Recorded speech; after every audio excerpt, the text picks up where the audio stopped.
Court video teleconference special meeting for May 11th, 2022. This is our 5 p.m. work session. Clerk, let's call this meeting to order.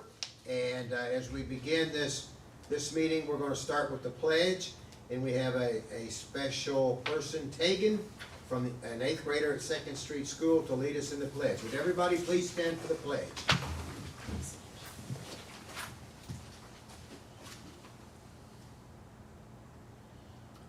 Andrea, we can't hear it.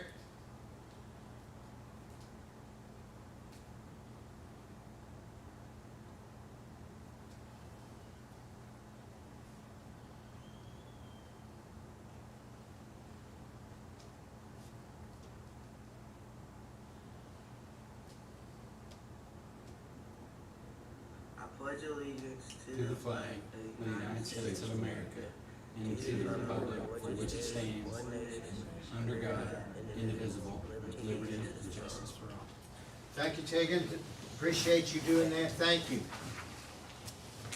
All right. The next item on the agenda is a discussion for Sheriff Quires' request for a change in the law. Sheriff Quire, you on? Yes, he should be on now. Sheriff Quire?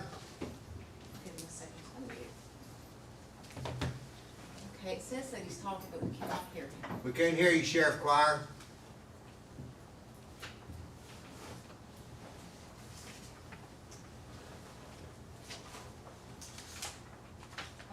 He's gonna get his phone, so he said, hang on just a minute. Okay. He'll be with us in just a second.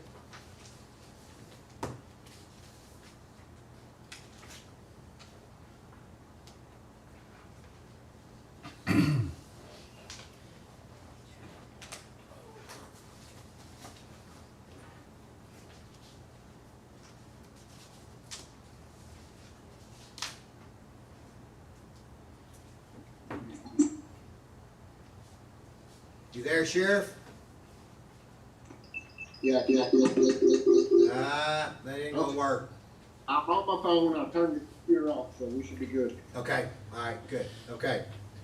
All right, Sheriff, we got a request from you for discussion about 6 electric cars for SROs, $130,000 towards new vehicles in the 22-23 budget. And you're saying that there's a new law out about SRO, so would you go through that with us, the court, and the general public? Well, like we talked about a month or so ago, we're gonna have 3 more now to cover the middle schools and the high schools, so we'll have 3 new deputies that we're gonna need vehicles for, and that will give us a total of 6. I think if you read the law, it says 1 per campus if funded, but nobody knows who or how it's gonna be funded, but we're doing our part by doubling the amount of deputies we'll have in our schools. Okay, now, so the question is, you're asking for 6 brand new cars for the SROs?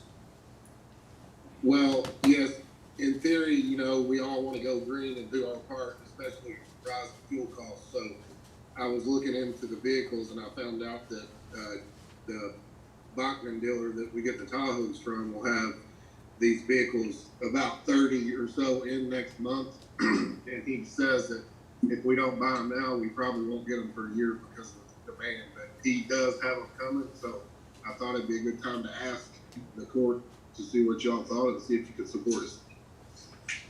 Okay, I guess from the judge's seat, my first question would be, if we're needing new cars for our patrol officers, why will we get 6 new cars for our SROs before the patrol officers? Just a question, just a thought. Well, I'm hoping next year, if we budget the 4 vehicles like normal, we'll be able to cover the road deputies with that. And this would be a separate project, which this should do the schools for probably 10 years because they drive a lot fewer miles than road deputies. Okay, Squire Moore has a question. Am I right, does GM pay to put a charging point in for these cars? It says on their website, now, I have not asked, a lot of times on state pricing, things are different, but we will be charging at home, and we plan on getting a stage 3 charger office so we can charge them in 30 minutes, and also provide the public with a state charger. Now, would these stay charged up for the full day for these guys, and what would you do in the off time with these vehicles? Would they be able to patrol with them or whatever they would be doing? Yeah, they should stay charged up for 6 or 7 days with the amount of miles that we're gonna be driving. But those officers will be doing other things in the summer times. Would these vehicles cover that too? Yes, they'll keep the same vehicle, and like I said, they can actually, once we get to where we can get our station here, we'll be able to charge it in hopefully 30 minutes time. You know, that's the amount of time it takes for a break or doing paperwork or whatever. And what does the school system pay towards vehicles? They actually pay the state rate mileage. So that covers the maintenance and whatever costs that, vehicles have now. Okay, I think. Squire Blackford? What is the charging cost on a vehicle for a full charge? Around about $6 or so or less compared to, a tank of fuel would be $70 or $80. So I know you're a numbers guy, you ran the numbers. What would we look like we're saving a year on gas for one vehicle? Probably per deputy, probably $2,500 to $3,000. That's at the current cost. I've got the sheet here says for 6 of them, it would be 190, almost $200,000, 198,930. Are they on state price contract? Yes, they are. What kind of warranty do they have, Sheriff? In the batteries especially? 10-year warranty on the batteries. What about the rest of the vehicle? There's I'm no looking at my- transmission or anything like Sorry, that? I'm looking. The warranty on the car, I believe, is 5 years like all the other vehicles, but the battery warranty is up to 10 years if I remember right. Okay. That's what I was thinking. Better. Squire Tracy? Sheriff, quick question. Obviously we've got 3, we're gonna have 6, the court's already approved that, so, just in general, the 3 cars that you currently have with the SROs, what's the yearly overall maintenance and fuel, total for all 3 cars? Well, I was looking at some of them, and it's hard to answer that because they're in older vehicles. So we're averaging 6,000 to 8,000 per vehicle because, most of those vehicles have 150,000 miles because we've been cycling older vehicles to those guys because they're not responding to emergency calls. Sheriff, just the other day, I asked you to, because we saw in the paper where the city is, with their, I believe it's their, police department, are looking at, the, enterprise fleet management, which came to us. And we had a discussion about that, several months ago, but the city looks like they're going with it. Have you had a chance to discuss that with, the police chief? The chief and I have not talked about it. The previous chiefs and I have. And of course, we all had those discussions too. I believe they're going with enterprise, if I remember right. But didn't, one of the reasons they were doing that because they thought they could save money by going that route. Isn't that correct? Right. Yeah, I originally was okay with that, but I have my doubts. There's several issues that I was worried about. That's why I'm trying to stop pushing it. Okay, we've got, I'm gonna go with Squire Muller, then Squire Tracy, then Squire Sebastian. Squire Muller, you're first. Thank you, Judge, and thank you, Sheriff, for being on there. Just to let the court know, because I'm pretty up on electric vehicles, an average vehicle to maintain is 26 cents per mile for cars are only 2 cents per mile, because basically you have tires, that's about it. Sheriff, have you looked into solar at all for your facility or the school systems as far as charging in the future? Yes, I actually met with the plant board on 2 different occasions with Mr. Cubon, and also their electric engineer, Travis McClure, was here today, and we had some discussion. So they're open to helping us as far as planning, trying to find a grant, help us write a grant, whatever.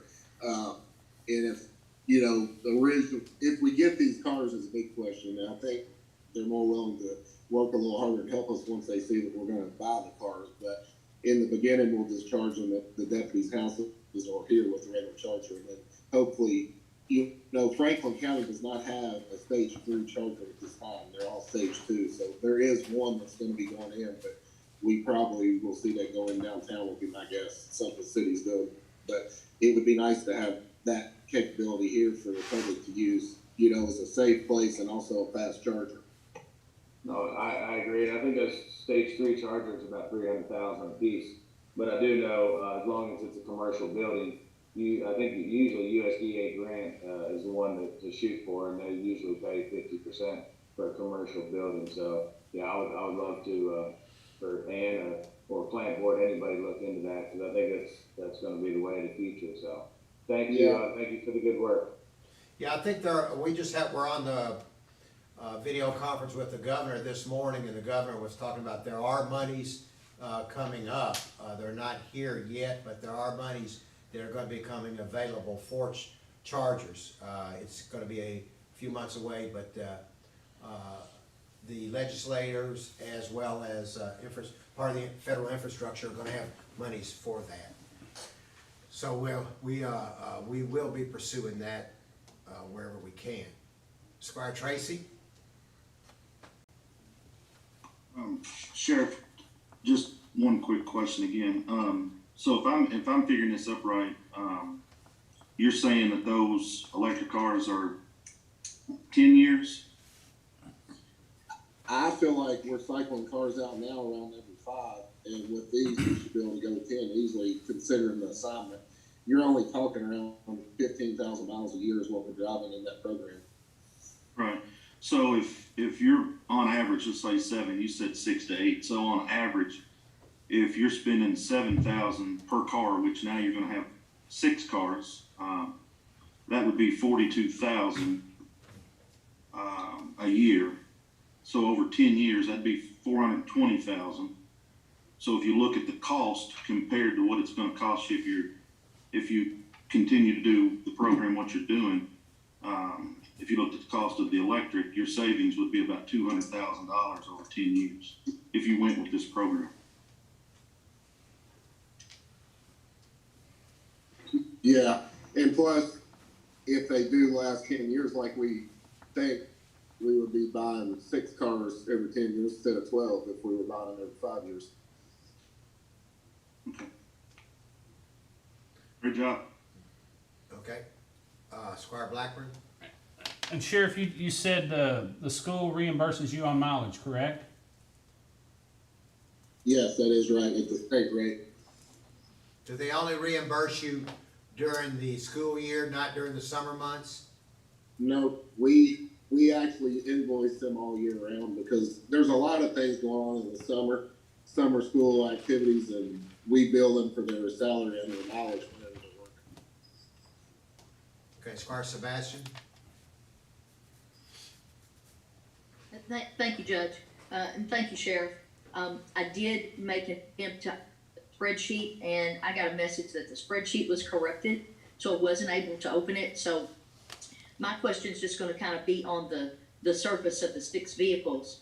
This court has been faced with a situation where there was funds available several courts ago, and 6 brush trucks were purchased for the fire department at that time. And so we came to a situation where all 6 were needing to be replaced at the same time, and not necessarily being in a position when those initially rolled into that period at the beginning of court to be able to financially afford that, as well as the existing services. So I just kind of want to get some idea and thought from the court about if we do make this type of purchase, as well as the sheriff, how would we be able to put these in a situation where we roll some off earlier potentially than others, so that we're not in a situation of trying to replace 6 all at one time? Because we've already been faced with that situation. So I'm just anxious to hear what anybody has to say. Thank you. Sheriff Quire will have to answer that one. Well, I was waiting for him, but I'll take a stab at it.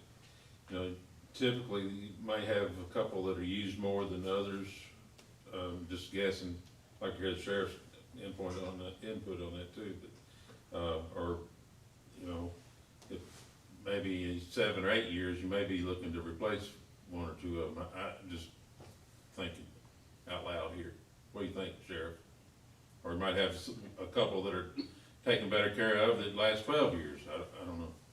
Right, I mean, if we did, you know, in 7 years, we were smart enough to buy a few, maybe we could cycle the better ones to admin staff like Captain Weber or somebody at the courthouse, things like that. I mean, there's other people here that's not responding to emergency calls. It could be in an electric vehicle. Sheriff, well, go ahead, Squire Strike. I'm sorry, Squire Strike. That's okay. Thank you, Judge. So I wondered if there were other staff that these cars could be cycled to potentially, so that the mileage and wear and tear would give them an opportunity to be cycled off in maybe pairs or in numbers of 3 or some type of thing, so that we're not faced with the same situation that we were when this court was first sat, where we had 6 Dodge pickup trucks that we were told that all needs to be replaced. And so this court has done a job and worked with the fire department to try and cycle those off in a revolving basis, so that all 6 weren't replaced at the same time, so that we could keep our fire protection services at the level that we're all accustomed to having it. And I think we want to have the same thing with you based on your request. It's just trying to figure that out ahead of the game, since we already know that we've had that situation hit us at least once, if not more frequently. That's the only reason I bring it up. Sheriff, could, I know, I'm just throwing this out. Do you have enough older vehicles that we could go 3 vehicles this year for your SROs and 3 vehicles next year for your SROs? The 3 this year, you would pick whoever they were. The other 3 would continue to use the older vehicles, and then next year we put them back. We put the other 3 back in the budget. That's a good question, Judge. I appreciate it. We do have vehicles, but they're not the safest. And if we do use those 3, we would not have any pool cars for the rest of our fleet. We would just probably get into sharing vehicles. But yes, we could figure it out if we had to. Okay. But you don't know the availability of them outside of this window either, do you? I can tell you that I talked to Chuck Hill, which used to work at the state, and he's our rep for state contract at Bachman, and he says that he will have them next month. And if we don't buy these, it will probably be a year before we go. Is he guaranteed you can get 6 of them though? Yes, for now. I just told him I was trying to get 6, and we bought a lot of vehicles through him, and he said that he would hold 6 until I tell him different. Okay. Squire Muller? Thank you, Judge. Sheriff, quick question. I'm not familiar with the GM version of the electric vehicle. Have you talked to any other departments that have used those and feedback, things like that? Because I do know years ago, like Chevy put a Volt out, a buddy of mine had, and he said it was terrible. So I'm just wanting to make sure what we're buying here is exactly what we need. I believe it's a good brand, and I was looking at other agencies that have them. You can actually go to like NYPD, and they have them striped up with lights and cages and all that stuff in them. I haven't talked to anybody about them, but based on the warranty and the name, I was thinking, it would be a good brand and a good cost. And I also as far as getting the police equipment, I had to make sure that you could get cages and lights and all that, and I confirmed that you can. Okay, what does that cost per vehicle for those, do you know? Well, I did not put that in here because I was thinking if we bought the cars through fiscal court money, we'll figure out how to stripe them and upfit them ourselves like we typically do. Okay, thank you. Squire Sebastian? Thank you, Judge. I believe the Sheriff just answered the question I had in regard to if the vehicles are purchased, does this amount that I've seen on the agenda, the 130 for electric cars, and are they actually cars? Let me start there. They're actually a small SUV. Okay, and so, the figure that's on the agenda does that figure include the graphics package, the cages, any of the other safety equipment? And I believe you just said it does not, it's just the purchase of the vehicles. Yes, that's right. I'm figuring a couple thousand per car to upfit, which we'll figure out how to do with drug money or probably vehicle maintenance or something. But these cars will have a very basic upfit. I mean, they're gonna have a radio, cage, probably a light bar and stripes. Okay, and will they, if they are cycled through the department for some other use, can they be put on the road to actually use by road deputies, or do they have to serve some other type of purpose? They could, you would just run into the charging issue. You know, you definitely don't want to be going to an emergency call and run out of the electric or charge. And so if that is the case, is there a plan to put a charging station at the sheriff's office? I think one of my colleagues may have asked if there was a plan to put charging station at the school facilities, but is that only at the sheriff's station as well as taking advantage of maybe other charging stations within the community at this time? Well, what we're going to start out doing is charging at home and have a charging ability at the office, but the goal would be to get them in the high schools, the academy, and of course the stage 3 here at the office. I did talk to the superintendent. He supports it. It's just going back to finding grant money or who's going to pay for it or whatever. Everybody likes a charging station. We just got to figure out how to pay for it. So if there is a charging ability at home, will they require more or upfitting at a home, or are these going to be able to use what's existing at the home? I know some of them are going more to that type of availability to charge at home with existing equipment. It's gonna cost about $600 to put the plugs in the deputies' houses if we use the 220 ability instead of like a regular cord, which takes a whole lot longer, is the way I understand it. And so is that cost also borne in the figure that we see on this, or is that an additional cost that we'll see at a later time? No, I would not be asking the court for that. We'd either do it ourselves, or the GM website says each customer that buys one, they'll put a plug in your home, but I'm not sure if that applies to some on state contract. I haven't been able to get that answer yet. That's a good question. It would be great if you could share that information back to us. Thank you very much. Yes, sir. Sheriff, so I want to make this clear, or I'm going to ask this question, try to make this clear. You're asking for 4 new vehicles in addition to this 6, so 10 new vehicles. Aren't you asking for 4 for $130,000 in the budget for cruisers? Is that that? Yeah, these would cover the 3 new deputies and get rid of the old 3 vehicles for our school program. And you know, next year, like we always do, we try to replace 4 road vehicles. So yes, that's what I was asking. So you're looking, then really the total is 10 new vehicles, 6 for SROs, 4 for new deputies, but they're not electric cars. So there's almost a $200,000 bill in here and a $130,000 bill. So we're looking at about $330,000 for 10 new vehicles. Am I right or wrong on that? And I'm asking that just for clarification. Yes, Judge, you're right. Okay, all right, all right. So just wanted to make sure that I was right and that everybody understands what's being asked here. So, Are you asking for these to be purchased this year or yes, next year? This, after July 1st? after July first. The cars that we're speaking of, I'm asking for this year because they will be gone after June. That's what I thought. So you're asking, so you're even asking to have it all put back into, amend the budget, and put it in this budget now? Yes. Oh, okay, okay. Squire Tracy.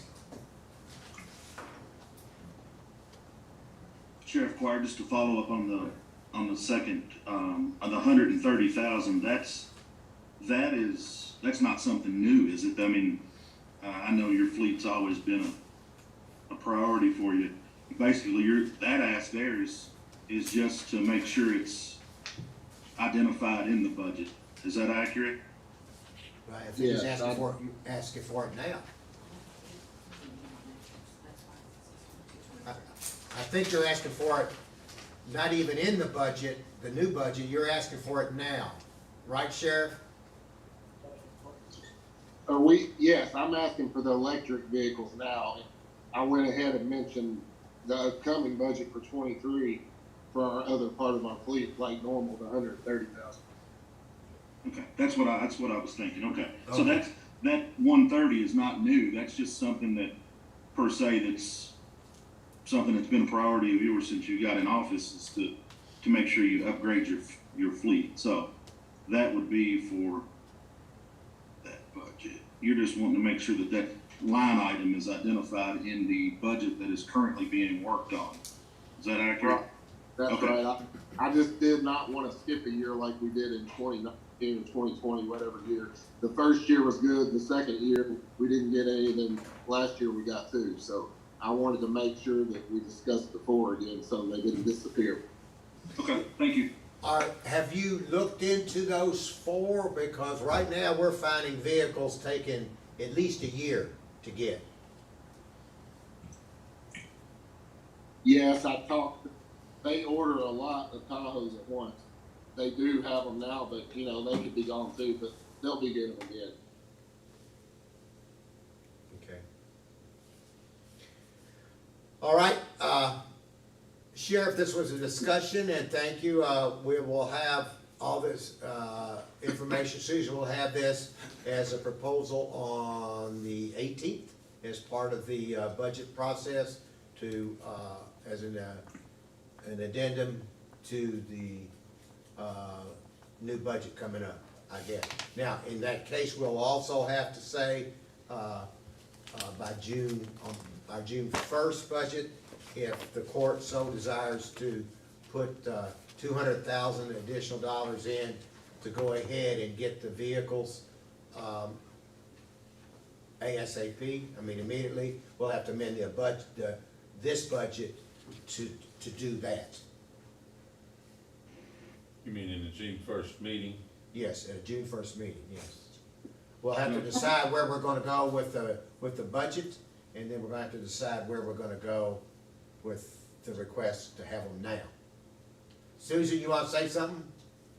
Well, I was just gonna say there's an amendment on the schedule tonight. If you already know what direction you're going into, we could go ahead and get that ball rolling. We're running out of meetings. It takes 2 meetings for amendments, but we'll make it work whichever way the court decides. Put it on down. Yeah, he needs to know now whether we're gonna do this or not. Yeah. We could. Yeah, so I guess, I was afraid. Sheriff, would you need a commitment? And then Susan, would it be okay to do the commitment as far as the amendment? Obviously, it sounds like the sheriff has to either commit to purchasing them or they're gonna be gone, is the way it sounds. So can we do a commitment tonight if everybody's for that? The amendment portion of it would be, you're gonna be amending in, unless you choose to use ARPA funds, you would be using county surplus funds, so you'll be amending in surplus money. And that's, we have funds secured there Right. that we can go ahead and capture and transfer to the sheriff's fund. Sounds good. Thank you. I say if we're gonna do this, we need to go on and do it so he can get these cars. Yeah, I agree with Square Moore.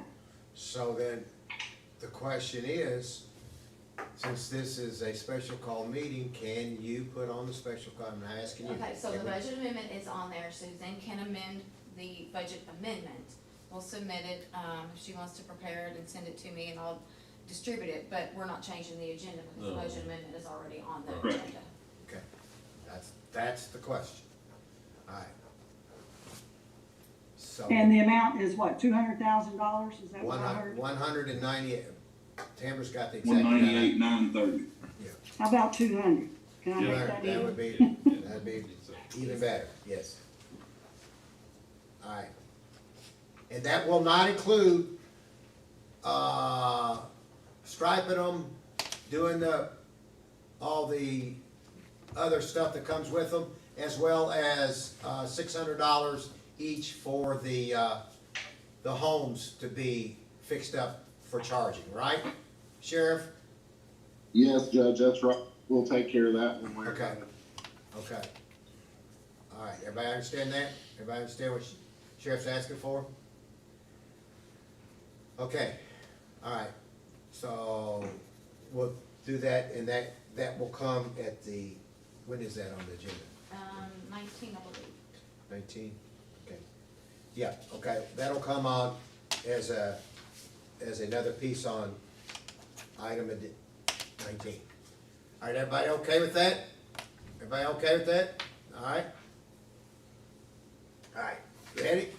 Okay. Thank you, Sheriff. Thanks for coming on. Thank you for your request, and we'll have that on the agenda in who knows how long, but in a while. Okay? Okay, thank Court. Have a good evening. Okay, thank you again. All right, the next item on the agenda is authorization for approval of minutes from our regular meeting of April 22nd, 2022. Any discussion on that? The next item on the agenda is authorization of approval of minutes from our special meeting of April 26th, 2022. Any discussion on that? Okay, the next item is Jeff Hancock I don't think He he's. is on his way. Jeff Hancock is on his way. Well, we'll go to the next one is Jeff Hancock. Well, we can talk about that if you'd like, he doesn't need to present that, that's an annual bill that we do every year, we're billed by the state, and we pay 15 cents per bill. We had 56,196 bills, so the amount the county owes is $8,429.40. And like I said, this is an annual item that we have to pay. Okay. Any questions on, that's item 5. We are skipping item 4 till he gets here. And I guess we'll move on down to a couple other items until he comes in. So I'll hold up on the second reading of an ordinance with Mr. Parsons and Penny Peebler. I'm sorry, you all, we're gonna move around because yours is gonna take a little bit longer, so unless you think we should. Yeah, I'm gonna get it, okay. All right, the next item on the agenda will be authorization to approve a sponsorship request up to $5,000. May not be that amount, but up to $5,000 for Military and First Responders Family Appreciation Day at Lakeview Park. We have Kim Atkins here. Kim, welcome, and could you give the court and the general public just a brief overview of what this event's gonna entail? Sure. So I'm Kim Atkins. I'm a soldier and family readiness specialist on Boone Center. I take care of veterans in the community as well as our current serving members of the military community. The intent of this event on July 9th is to recognize and celebrate those that give the most to our community, our first responders and our military, especially their family members, because they do sacrifice a lot as well. This being both the capital and the seat of the the largest National Guard Center in Kentucky. I think that it's appropriate to celebrate those families here. We have an innumerable amount of employees that are staffed at Boone Center. We have tons of families in the community. We want to bring in first responder vehicles, as well as military vehicles for staging, so the kids can explore and see what it is their family do for work. We would like to bring in all of the veteran service organizations in the county that support our military and first responders, give them an opportunity to get some face-to-face time with their citizens, because for the last 2 years, there's been a big disconnect with getting services to those veterans. And also, we want to make it a really fun day for the kids, so having children's activities. I've asked the recruiting and retention battalion to bring in their giant obstacle course. The kids can run crazy through it. It is not an event that is closed to the rest of the public, because it is an appreciation day. The focus is, of course, on the military family and first responder families. However, everybody should be able to show their appreciation. So we're not going to bar anybody from attending or participating. We hope to be able to feed the families just something simple like hot dogs and hamburgers from the Cattlemen's Association, and we've gotten quotes from Hoggy's Ice Cream to get a single scoop for the day for the kids that come through. There are other counties that have been doing this, and I think there's going to be more across the state over the next few years, from my offices at least, and I'd like to see Frankfort be the biggest, because I'm ambitious to do it. We'd like to see that too. Any questions for Kim? Any questions? I do have a cost breakdown, because the intent is to ask for funds. For hot dogs and hamburgers and condiments and things, I got just a generalized quote from Kroger for about $904. Of course, I'm sure we could supply those for cheaper at Costco or other places. And this is to feed 500 people, so the intent is 500. We got a quote from Hoggy's for the duration of the event. One scoop with 8 to 12 different flavors, $1,150. And then for advertising and promotion, and potentially coming on site and providing entertainment and a live broadcast, Froggy's has quoted us $1,125, and that's 25 broadcasts leading up to the day of the event, and then of course DJing and playing music there on site. There would also be some state journal advertisements. And the State Journal advertisements as well. That cost brings us to $3,279. So asking for up to $5,000. It's hoping to catch anything that may pop up in between now and then, but those are our hard quotes right now. Okay. Questions for Kim? Sparrow Muller? Thank you, Judge. I just want to thank her for bringing this to us, and I also want to thank her for bringing the financials. I think it's nice to be transparent with the money's going towards, so thank you for that. On a point of clarification, so the money would not be going through the National Guard or through Boone National Guard Center. We are partnering with the VFW Post 4075. I got a text message today saying that they did approve us to use their 501c3, so any donations that they get, we will route through the VFW, and they will be the ones paying for the services and food. Thank you. Is the Cattlemen's Association donating their food? That was not At confirmed. the time? I think they have a meeting next week, and they're gonna, Keenan's bringing that up. So they're at least tracking the event, and they would like to support, but we didn't get a quote on whether or not they would do it for free. Are you asking for any other sponsorships from any other organizations in town? I did speak to, I forgot her name already. Blair Hecker at the city today. They did ask how the city can support, and I mentioned that I was meeting with you all tonight. I didn't outright ask for funding, but I said if the city were so inclined, we'd be happy to find a way to spend the money in a good way. I'd like to split the cost of whatever it is that the city would pay, because this is a joint city and county. First responders, military live in every part of this county. That's right. Yep. And additionally, I do believe traditional bank said that they may be able to supplement. They'll be on reserve if we need any more monies too. Possibly. Why haven't we been doing this already? COVID. COVID is one thing. We'll blame it on COVID. think it's a great, thank you. Okay. I did some calling as well today and talked to some Okay. folks. Okay. So, I'm excited about it. I think it's a great thing. Great. Mr. Moore, do you have a question? No, I think it's great. Gee. Liam had a question. Okay. If there are no other questions, thank you. Yep. We'll get back with you, Thank you okay? very much. Okay, the next item on the agenda is we'll go back and do authorization to receive the clerk's quarterly report for 3 months ending March 31st. And Jeff, welcome. I know you've had a busy day. And after you give us your report, just, if you don't mind, just go once again, since the general public's here and voting starts tomorrow. Okay. Briefly about voting. Where is the best place? Where can people see me at this point? Right where you stand. Wherever you. Okay. There you are. If you're talking, it'll track you. First and foremost, thank you all for having me here today. I just left a precinct officer election training that's going on right now. We've got 50 people over in the main courthouse training right now for tomorrow's elections that start. Our early voting locations, most of you know, are at the Capital City Christian and at the old Frankfurt Plant Board. Did they get the steps in today, whatever they were working on? They put a ramp in the back for us. So we can't So- come in the front? You cannot come in the front of their old Frankfurt Plant Board. That is just a logistic nightmare that they are dealing with everything going on down there. They're trying to get this road done on time, and I'm not giving a PSA for the city, but thank goodness I don't have their problems right this second with that road.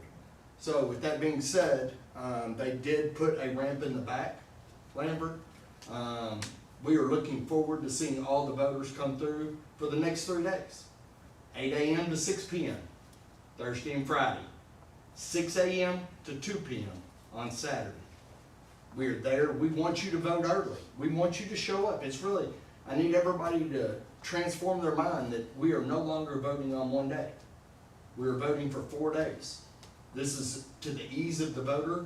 At any of these locations, either of these locations, we have handicap assistance, and we had 6 Frankfurt High senior boys that are coming out and working for us, not only at early voting, but the day of election, and they'll be out there with wheelchairs. So if you have somebody that you have concerns on a handicap need, I've got 6 strapping young men that will be glad to help them get in and out. We're proud of this. I don't know how many other counties are offering it, but we're sure glad to be offering it. Awesome. Yeah. So Jeff, well, let's walk through for the general public here. Okay. If you come in, we're gonna go downtown here to the old plant board building. Okay. You walk in, and as a voter, and you don't normally vote there, so you say, are you asked, where do you vote, or just? Now, you're gonna show your ID, guys. Okay. Remember, 574 is a new ID law. I mean, this all started back at COVID, as much as we think brought us no good. It did bring us some good election reform. Mhm. This election reform, you're gonna show an ID, they're gonna look it up in the e-poll book, but it allowed us to have vote centers. It allowed us to vote anywhere, any of the precincts can vote at these locations. This is for the ease of the voter and for us to offer more assistance. They're gonna show their ID, we're gonna scan them in, we're gonna look it up, and then we're gonna print the ballot at those places on demand out of a secure ballot printing facility that's gonna print your ballot for your precinct. We're gonna pull up your precinct code, we're gonna match them. After we do that, a third person looks and makes sure everything matches. They hand you the ballot, you voted, and then it goes in the machine. Cool. The one thing that I need Franklin County to understand, we had about 40% of all of our voters in Franklin County voted electronically, and they have for years. There is no such thing as electronic voting. You have to have a paper redundant backup. So even if you need the handicap 88 equipment, it's still gonna print you a ballot. Every vote that will be cast in this election will have a paper trail. If everything went down completely, we could go back in and hand count every one of the ballots, and it would be an exact match for what we turned in on election night. Good deal. Yeah. Okay. So will they still have the option to vote electronically and then it print it for them? It's a handicap accessible equipment. Right. If you don't need the handicap accessible equipment, then we're gonna hand you a paper ballot. Okay. If you need a handicap accessible equipment, by all means.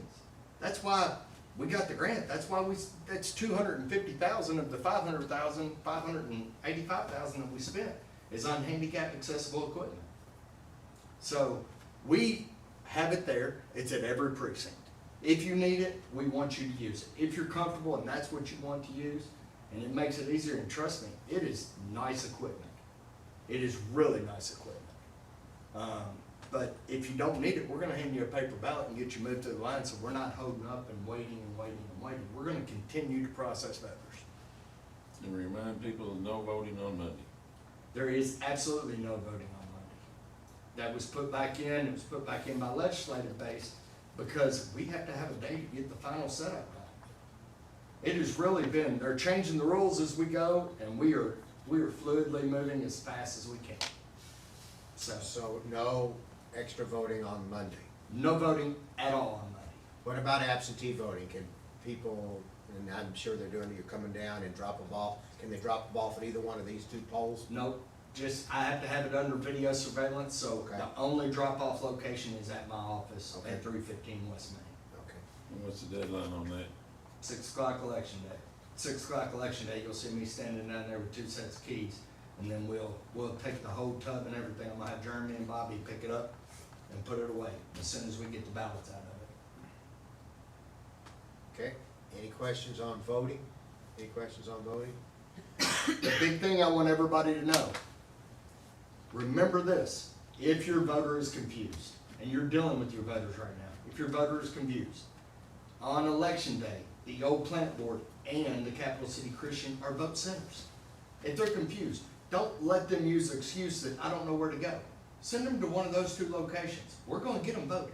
They can still vote there on Absolutely. Tuesday. On election day, they can go to the Capital City Christian or the Old Frankfort Plant Board. Okay. And guys, I've got 8 people at all these locations.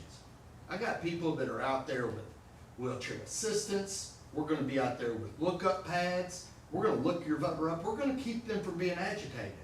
We're gonna look at, if they're ID and they're at Western Hills and they're supposed to be at Collins Lane, we're gonna say, hey, you're supposed to be at Collins Lane. But you got 2 options. You can go to Collins Lane, or you can go downtown to the old plant board, or 3 options. Or you can go out to Capital City Christian. If that's on your way out of town, that's where you wanna go vote, you just can't vote here. Okay.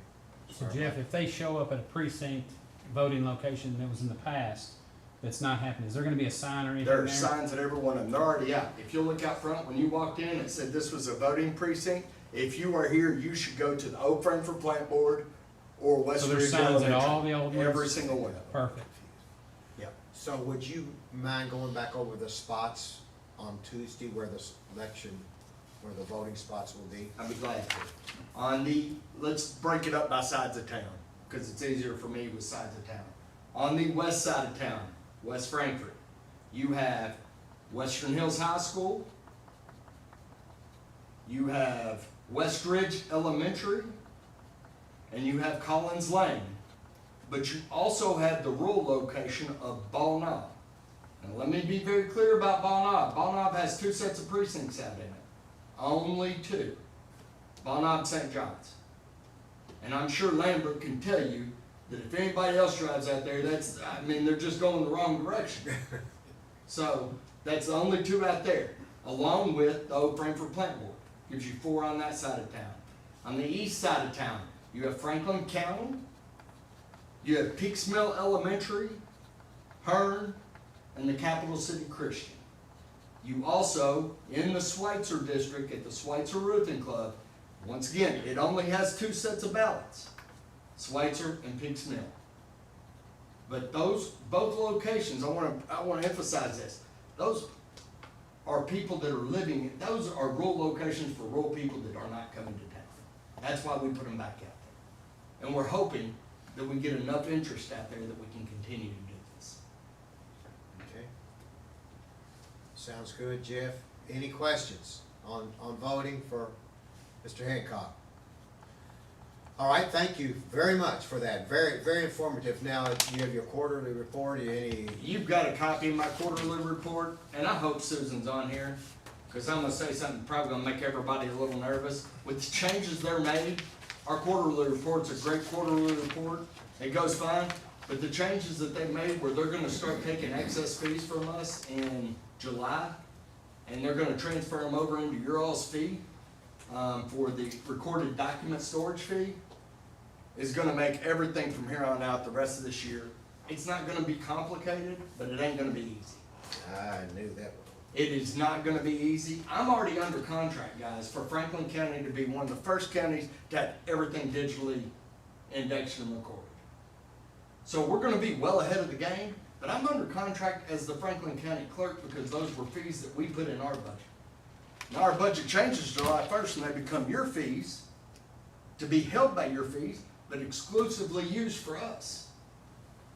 I don't know exactly what that looks like. I know that we'll have enough at the point with both sets of fees, but we're navigating water that I've never navigated before. We're navigating water that me and Susan talked about it in the beginning when it comes to election pay.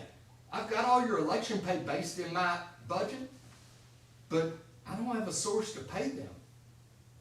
So now I need Susan and the court to pay all the election workers and then I'll reimburse.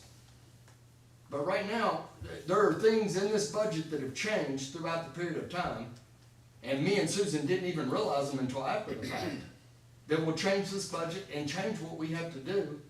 At the end, we're gonna have to amend this budget, because you're all gonna get $90,000 that was based on excess fees, that now we're gonna use to pay off the vendor. Now, for future years, we'll be able to work together. We'll be able to find really nice ways to codify your all's documents, to use these storage fees, to do great things for the county.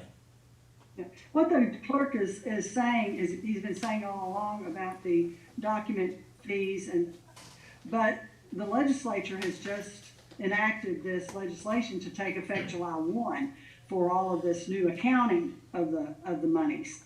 So, if you recall, I think it was about a year ago, the clerk mentioned, I think about $100,000 extra, and he said specifically it was going to be for the, your electronic records, what he's talking about right now. And so we left it in his budget. And now we are, and this is going statewide, and the clerk and I are looking for clarification statewide for some uniform guidance. And Department for Local Government is in fact working on, I think, the administrative regulations, or trying to decipher all of this with other state agencies to give everybody guidance so that we can have some sort of uniformity. But without knowing the exact number, we will not necessarily be having an advanced budget for it. And what the clerk's saying is both the fiscal court and the clerk's budgets will have to be amended in this coming year to account for this new method of big monies exchange back and forth. And it seems to me like it was, and I don't know what the clerk would say about this, but that it was just an effort for some sort of, I don't know, fiscal court control in some levels of other locations, or just having a specific accounting for this single expenditure to show this is what we're doing with this money, as opposed to it just being a lump sum in the clerk's office. So we'll sort it out as it develops. But once again, you know, we are the arms of the state, so we have to abide by their accounting rules in order to hopefully get clean audits at the end of the day, so and processes in place that we're abiding by statute. So yes, we're both aware of it, and we'll try to make amends as things develop and more information comes along. So, and what the clerk is saying about the contract that he has with the agency, it may be that there may be progress payments on that contract that may not exactly coincide with revenues. And that's the other part of the area I think we're going to try to work out, is to be sure that we have enough advanced funds, you know, to cover that. But if we don't, we'll be reflecting all of this in the clerk's fund. And again, it will be singled out in line items where it can be monitored and transparent in that regard. Okay, thank you, Susan. Jeff, anything else? No, I hope that doesn't foggy up what we're showing here in the quarterly report. I'm always trying to stay ahead of where we're at. I'm always trying to make sure everybody knows what we're going into, what we're looking at, what we're looking forward to, and the transparency of when you see $463,000 in excess fees, it would show that I'm so far ahead. We haven't paid for any elections. We haven't paid for, there's so many things, and then you take that quarterly money away, and all of a sudden it's not the same money. It's not and I don't want anybody to look back and go, how'd you have $463,000 in the first quarter and $300,000 at the third quarter? You know, if money moves and money shifts, there's nothing I can do about it. We will follow the letter of the law and make sure that Susan, on July 1st, which will be an August the 1st transfer, ends up with everything she's supposed to have in route. The first year it may be painful. By the end of regardless, there'll still be enough in my excess fees to cover whatever that base will be.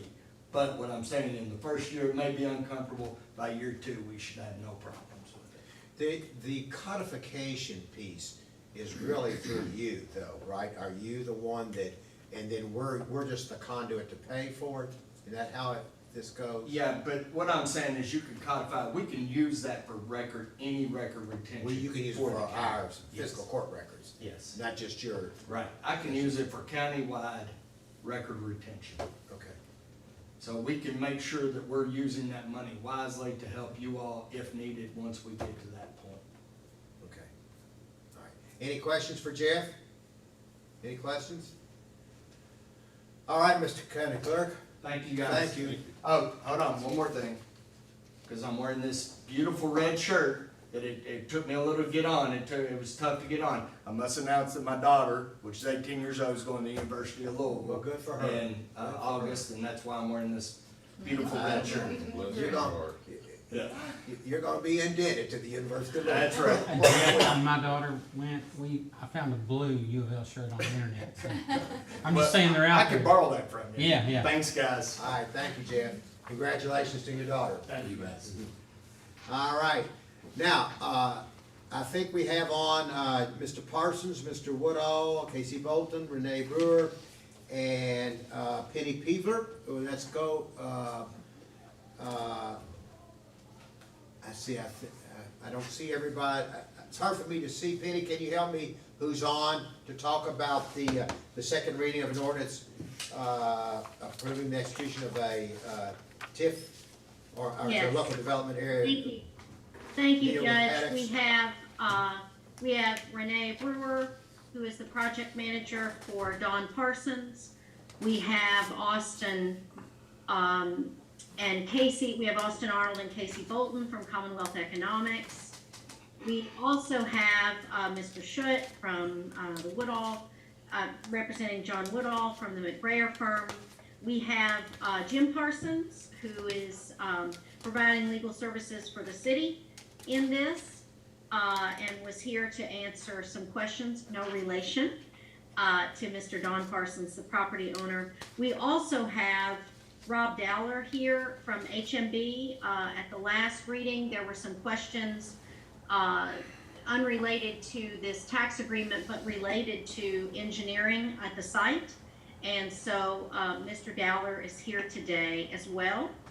So we are all here, and also Laura Haig, our city manager, is here, although she does have to leave very shortly for another meeting.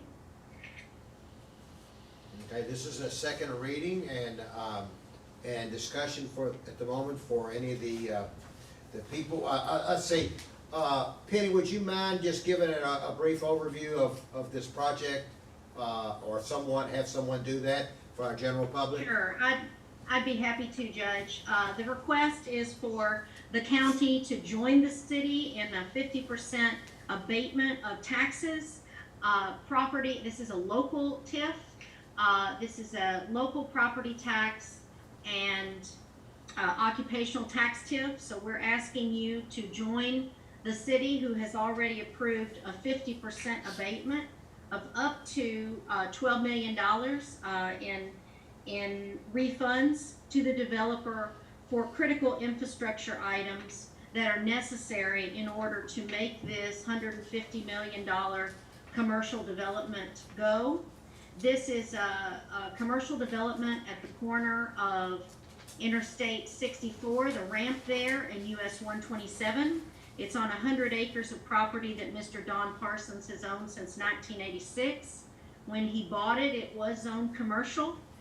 He has not been able to develop it in that time due to a variety of access issues and that he has faced here, but has stuck with it, and has a development plan and the site marketing from Robert Schwartz at CBRE in Louisville.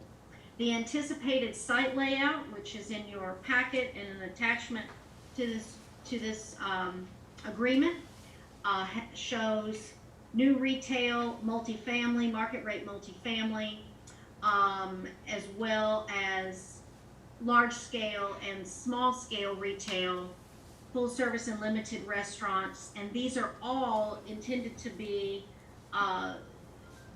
merchandisers who are new to the Frankfurt market. So we had some questions last time about were there other infill locations. This in fact is an infill location because it is adjacent to Franklin Square, the administrative office of the courts, Kroger, connected by Westridge Drive, etc. But there was a question last time about could any of these large-scale retailers, go to infill sites, and the answer to that was really that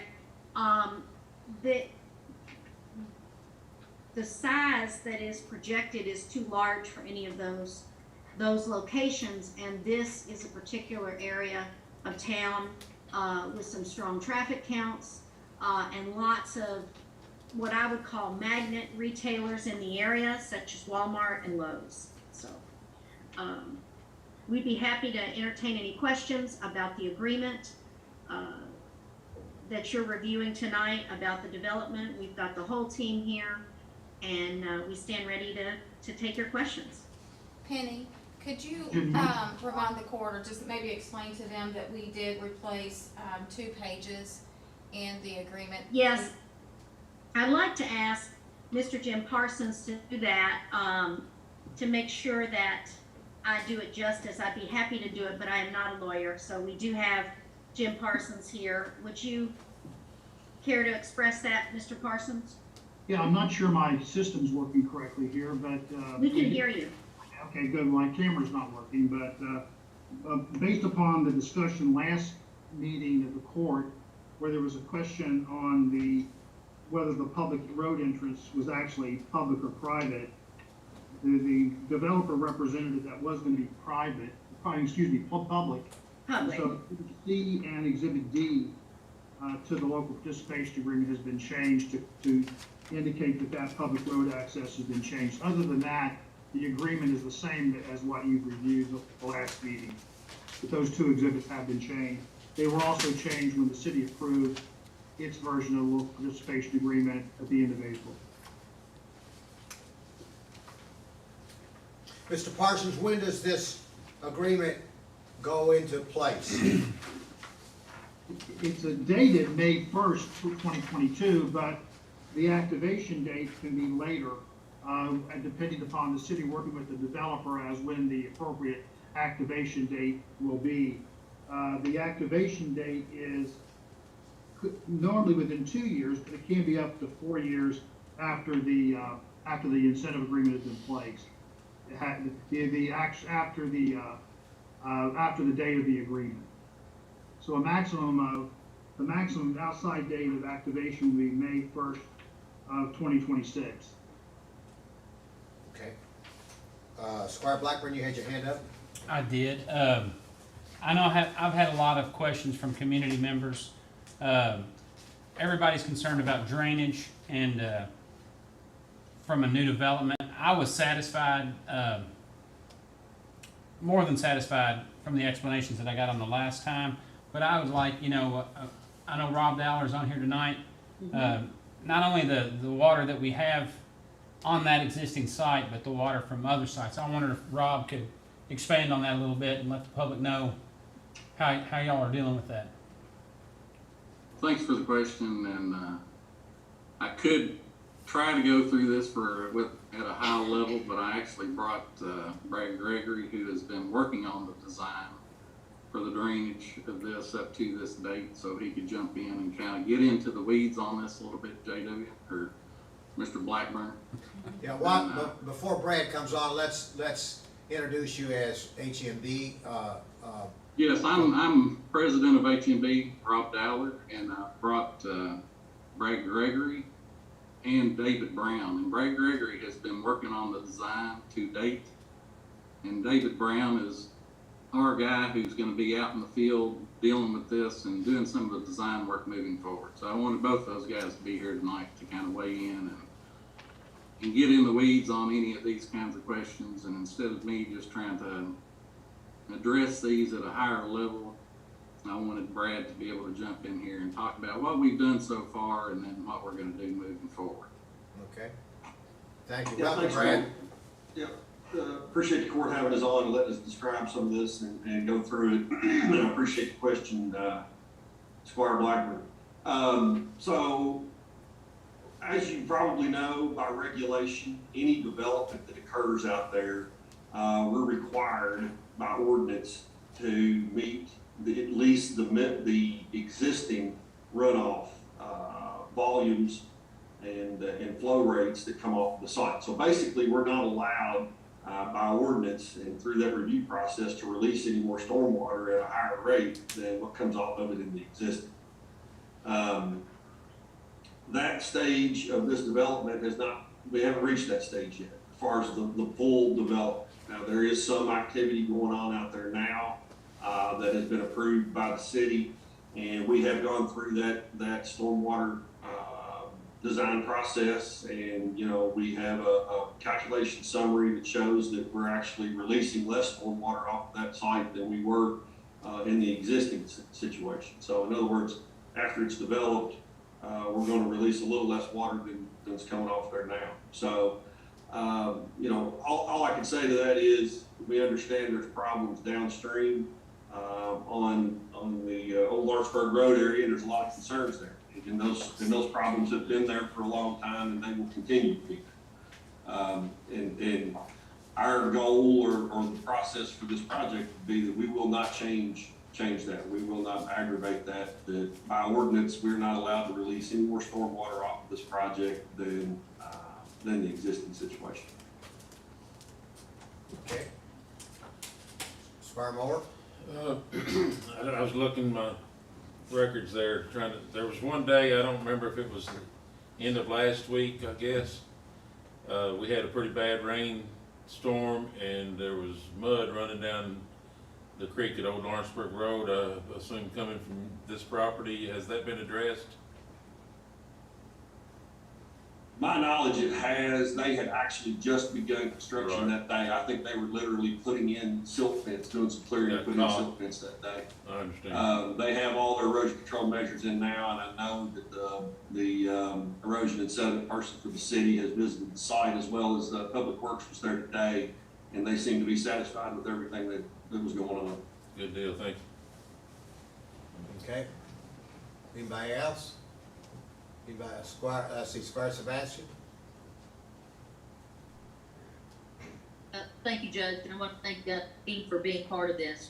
And I appreciate Squire Blackburn and Squire Moore asking about the drainage questions, because my constituents have certainly shared a number of concerns about that. So I am very pleased to hear that this will not exacerbate existing issues that are there that we're all aware that are there.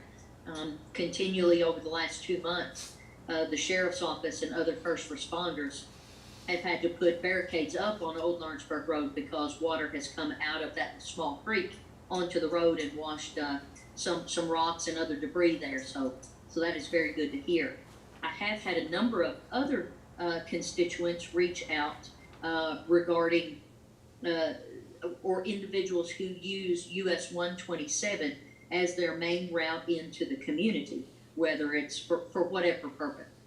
And I don't know who, but can someone discuss the traffic survey and or access points to the proposed development specifically those coming off of US 127, as I'm really concerned about existing traffic backup that is there now and potential adding to that with this development. So who can kind of speak to that process of coming off 127, the number of access points, et cetera, so that I can get back with constituents who have shared their concern about that, as I will be getting back with those who shared concerns about stormwater runoff. Thank you in advance for whomever and however it's responded to. Brad, do you want to go ahead and talk about this? I was wondering. We can both tag team it. I figured I was gonna get voluntold to do that one too, so. Well, you start. No, I appreciate the same process applies here, Spark Sebastian, that before we're ever able to do anything for development out there, we will have to have a full traffic impact study for the entire development that would obviously require more access than what we have out there right now. And, you know, I think you guys are aware that there's some projects that the state transportation cabinet is looking at to possibly provide access to not only this, but that whole multi-use development there at Franklin Square, the existing development. So, like I said, there is some small work that's going on out there now. We have done a traffic impact study that was prepared to the satisfaction of the city for an entrance into the development there right off of 127. There's currently a dirt gravel entrance there that was a shared use entrance by several parcels that Mr. Parsons now owns all of those. And the proposal right now is to do a right in and right out entrance there on 127 and to extend the median there on down that raised median where you would no longer be allowed to turn left into this development or left out of it. So, you know, we had recognized there were some safety issues there, and so that was our proposal, was to restrict that to a right in and right out. Whereas that's an completely open entrance now. So, but to the main part of your question, the rest of this development that is incorporated inside this TIF boundary, once that process begins to develop, that's when the rest of those regulatory hurdles will be crossed. Yes, it's a high level traffic study that has to take place, and you know that's mandated by federal highways as well as Kentucky. So what we have to look at is to make sure that we're not doing any harm there either. Much like the drainage that we talked about, we have to look at the traffic to make sure that nothing is going to be a negative impact to the interstate, since we're right in the vicinity of the interchange off of I-64, and to the existing 127. You know, we have our ideas of what this can look like if, you know, the route that's in the state's plan were to move forward, that a slip ramp coming off of the existing ramp could pull some traffic that would otherwise have to get out on 127 off of 127 and maybe improve that. But again, we have to do that traffic study up front to be able to talk any specifics on that. I'd like to add something to that, Rob, just from the city's perspective and this tax abatement agreement that we have passed. We do have the developer has provided us with the information showing there are 2 entrances and exits to this development, and Vandalay Drive will be connected with West Ridge Drive. There is a stoplight there at West Ridge by the Panera. That is the stoplight for this development. There is a light there, it's existing. You will come in past the Panera and make a right, and that is where Vandalay Drive, the existing road, is going to connect into this development. So for all intents and purposes, that's the work that this developer intends to undertake. And then you do have that secondary entrance and exit, as the engineering team spoke about, at the right in and right out. But there is access to this development at Vandalay Drive at an existing stoplight at West Ridge. So that's what was presented to the city. That's what our Board of Commission had as an understanding and that was adopted when we adopted this agreement. So anything else, is really for the future. I think at this time, our focus is on this tax abatement as it relates to what's been presented with the 2 existing entrances and exits. Okay, any other questions? Squire Muller? Thank you, Judge. Thank you, HMB, for clarifying those, because I think those are the 2 big issues we've been hearing about from constituents. Can we talk a little bit about exactly the details of the TIF? Just to, it's been a couple weeks, 3 weeks since we last met. Should we just discuss that? I guess, Penny, that might be a question for you or Mr. Parsons. Thank you. And I think Austin and Casey are here. They're the experts. They're the external experts providing the independent economic impact of this TIF. So they're here and ready to take any questions that you may have on that. And as mentioned, Renee Brewer is here as well, the project manager. Yeah, this is Jim Parsons. Just as an overview for you, I hate to correct Penny here, but it's not a tax abatement. TIF doesn't abate any taxes. Sorry. It basically allows Reimbursement. Sorry. Paid. And in this particular situation, after the activation of the TIF, which, as we heard earlier, could be up to 4 years from May 1, probably will not be that long, but basically both the city annually, the city and the county will agree to pledge 50% of the incremental increase in occupational taxes and real estate property taxes as a result of this project, which for up to a 20-year period, up to a capped amount of cost for public infrastructure.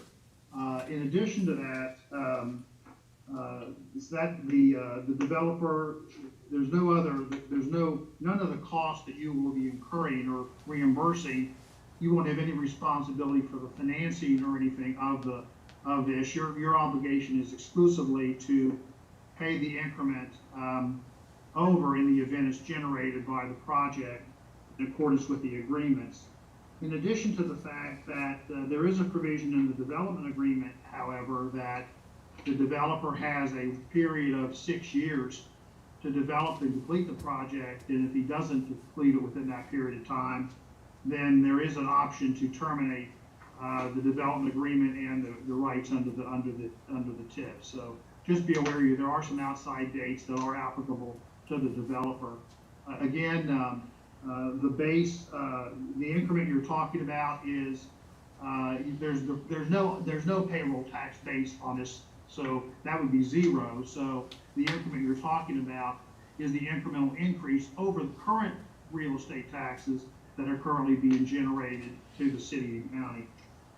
In addition to that, consistent with what we did for the downtown TIF that the county participated in, there is a provision that prevents existing businesses from relocating into the TIF district, and then those being counted as new revenues. We have an exclusion that new revenues will not be included in the calculation of the TIF if they're for existing businesses and employees that are relocated into the district after it's created. So that's just an overview. The project is, again, as Penny indicated, about $148 million mixed-use commercial residential project, and it's estimated about 16.8 million would qualify as infrastructure costs. In addition to that, again, but that's capped at $12 million, and even though there's a capped amount in there, the developer is still required to actually expend that amount. So the developer is going to be required to provide documentation that they've expended the amount of infrastructure costs that they're going to get reimbursed for. So that's part of the agreement also. Mr. Parsons, would you please make the general public aware of what taxing entities this incremental, this TIF applies to, and what entities it doesn't apply to? Okay, the only taxing entities that would be applicable here are the city and the county. It would not, because those are the parties to the agreement. It doesn't affect any other taxes that would be generated to the school district, to any special district, or to the state. So you're simply, this is a pledge from the city and the county only, and it doesn't affect any other tax revenues. Thank you. Are there any other questions? Squire Tracy? You're on mute, Squire Tracy.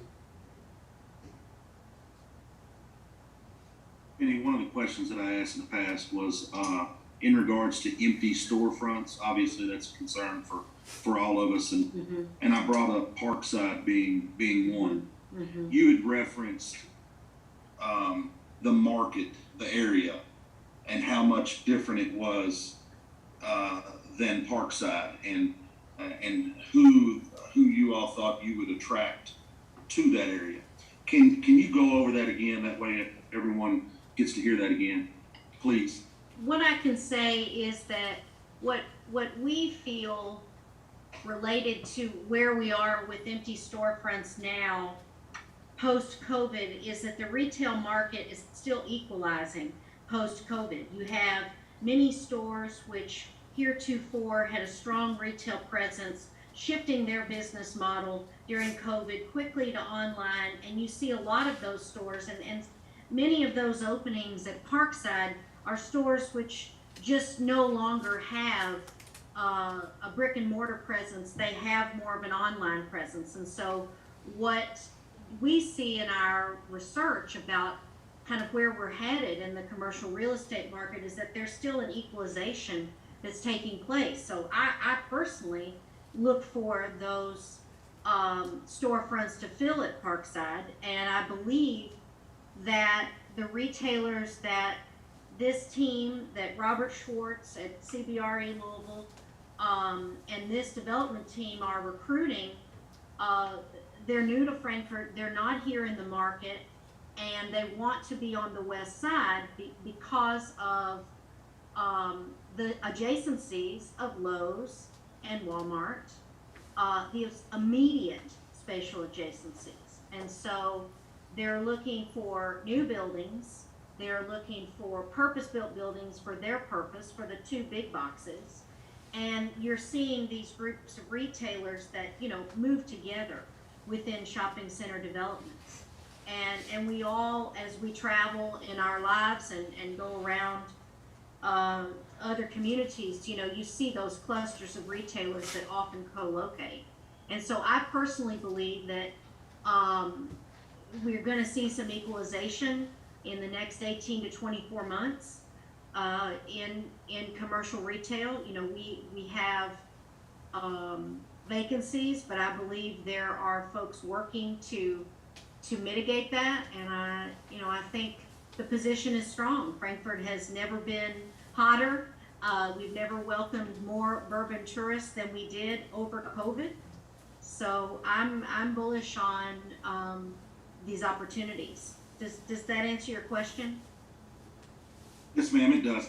I also want to thank you and Patrick for all your work on this project. I know without you two, this project doesn't happen, so thank you. Well, we're excited to see something happen there. As I mentioned the last time I was together with you, it was zoned commercial when I was in high school, and I'm about to turn 54, so it's been ready for a while. Squire Mahler? Squire Mahler? Thank you, Judge. I think Mr. Parsons mentioned, this court agreeing to the parcels B and C TIF, and I think that's a great thing. I've researched TIFs a lot since that meeting a couple years ago, and I would ask, what are the chances of, and I've looked into this, about making the TIF non-transferable? So the developer is responsible for building the infrastructure, but if he decides to flip this project halfway between it to make money, and I don't know this gentleman, but I'm looking at this as a business thing, then the TIF stops. So I'm going to throw that out there, and I haven't had a chance to talk to anybody about it, so I hope I'm not catching anybody off guard, but I would like to maybe discuss that. Mr. Parsons, can you respond to that? normally in these cases, the TIF agreement stays in effect, and that it's not unusual that it will continue even if the property or the developer itself changes, because those costs have been incurred, and so those costs are so for right now, that there's nothing that would prohibit the TIF to continue if the developer sells the project and then so whoever, because so there's nothing in there that would preclude that. All what I'm saying. So Mr. Parsons, I guess the question would be if the Smith Company starts this project and the Jones Company comes in and buys it from them but wants to continue the project, there wouldn't be an issue, would there, as long as they were still working on the project? I guess the issue would be is if they're not gonna do it and they're gonna do something different. Well, the project, if they do something different, then they have to come back to the city anyway if the city's changing the project.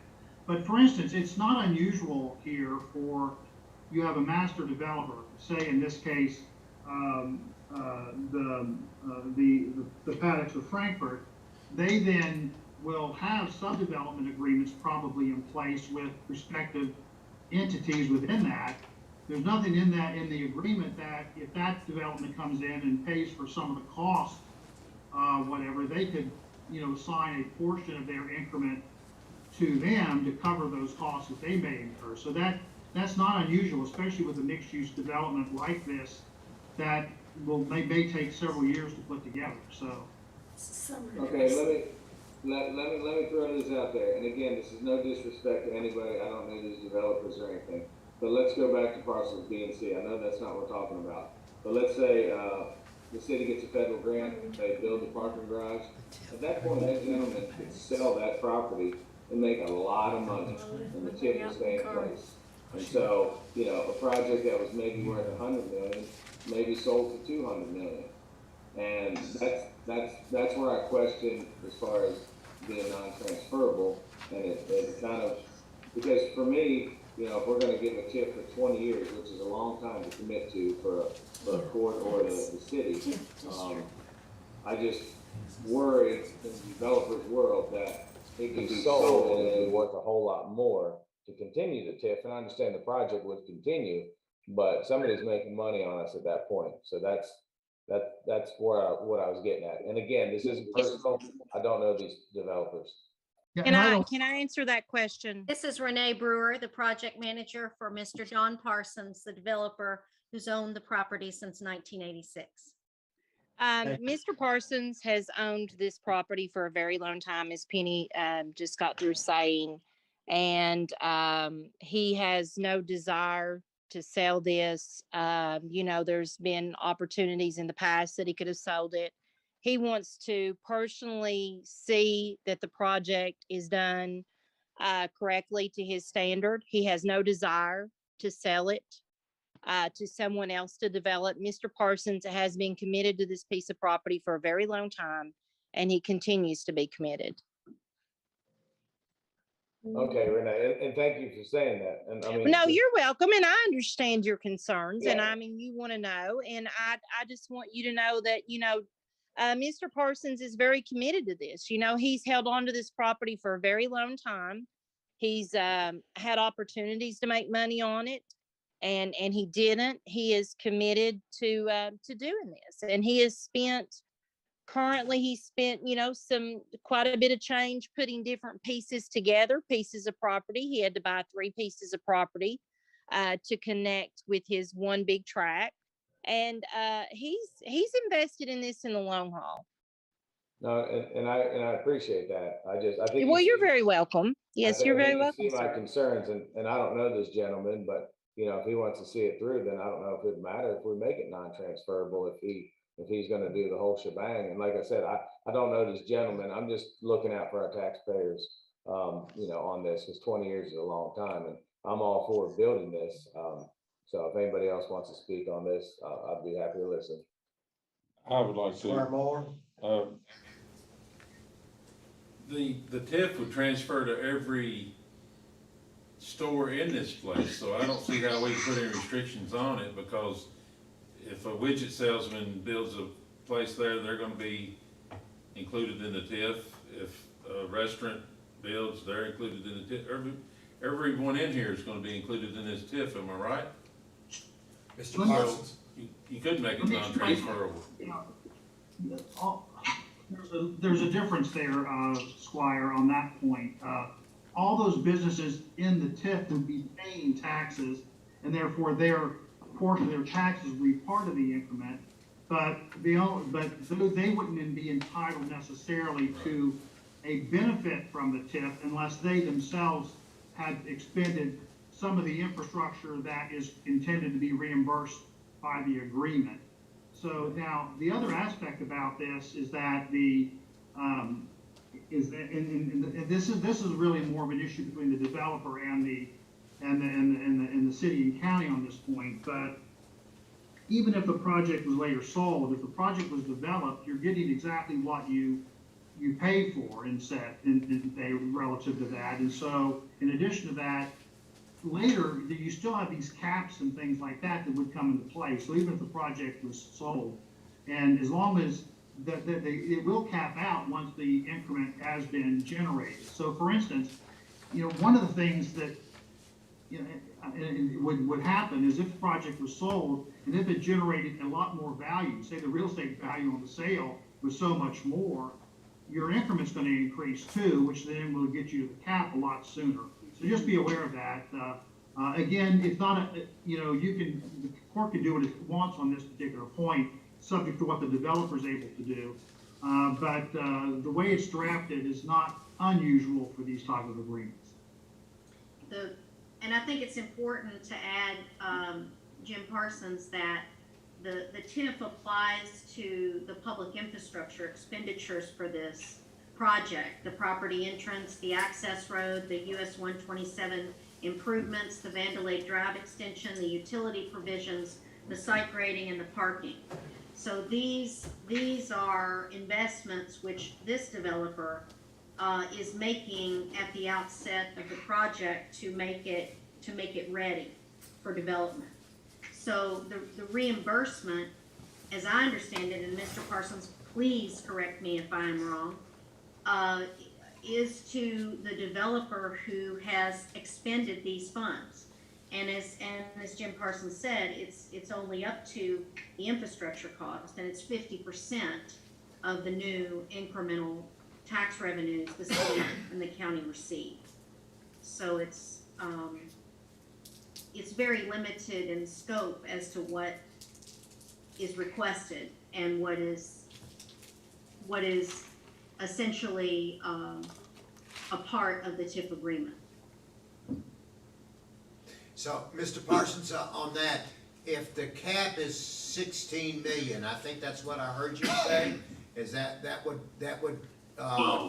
the eligible costs are 16 plus million. The cap is 12 million. Cap is 12. The cap is 12. Yeah. So all of this is going to have to be upfront cost because it's infrastructure before it would be worth anything to be sold in the first place, right? And it's his money. Yeah, exactly. Squire Tracy?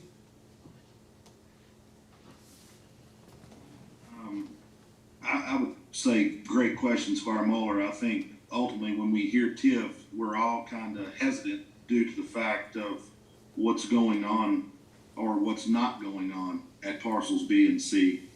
But I do think that Mr. Parsons has definitely he's shown his commitment to his property, 30 years it being zoned commercial, and nothing happening. So I definitely think I appreciate the fact that he's in it for the long haul, because he's already been in it he's been involved for a long time with it already. Squire Blackburn? Yes. I've met with Penny, and I've poured through these documents and read every page multiple times. Mr. Don Parsons having the backbone and the wherewithal to stay with this piece of property for 36 years. You mentioned the obstacles. The biggest obstacle you had was access. We've kind of got a reputation for things like that. Penny, what do you think? You know, you haven't been working very long in this role, and a lot of things have been happening. So how can we keep these big obstacles from hindering us in the future on other projects, on other things in our community that is keeping us from growing?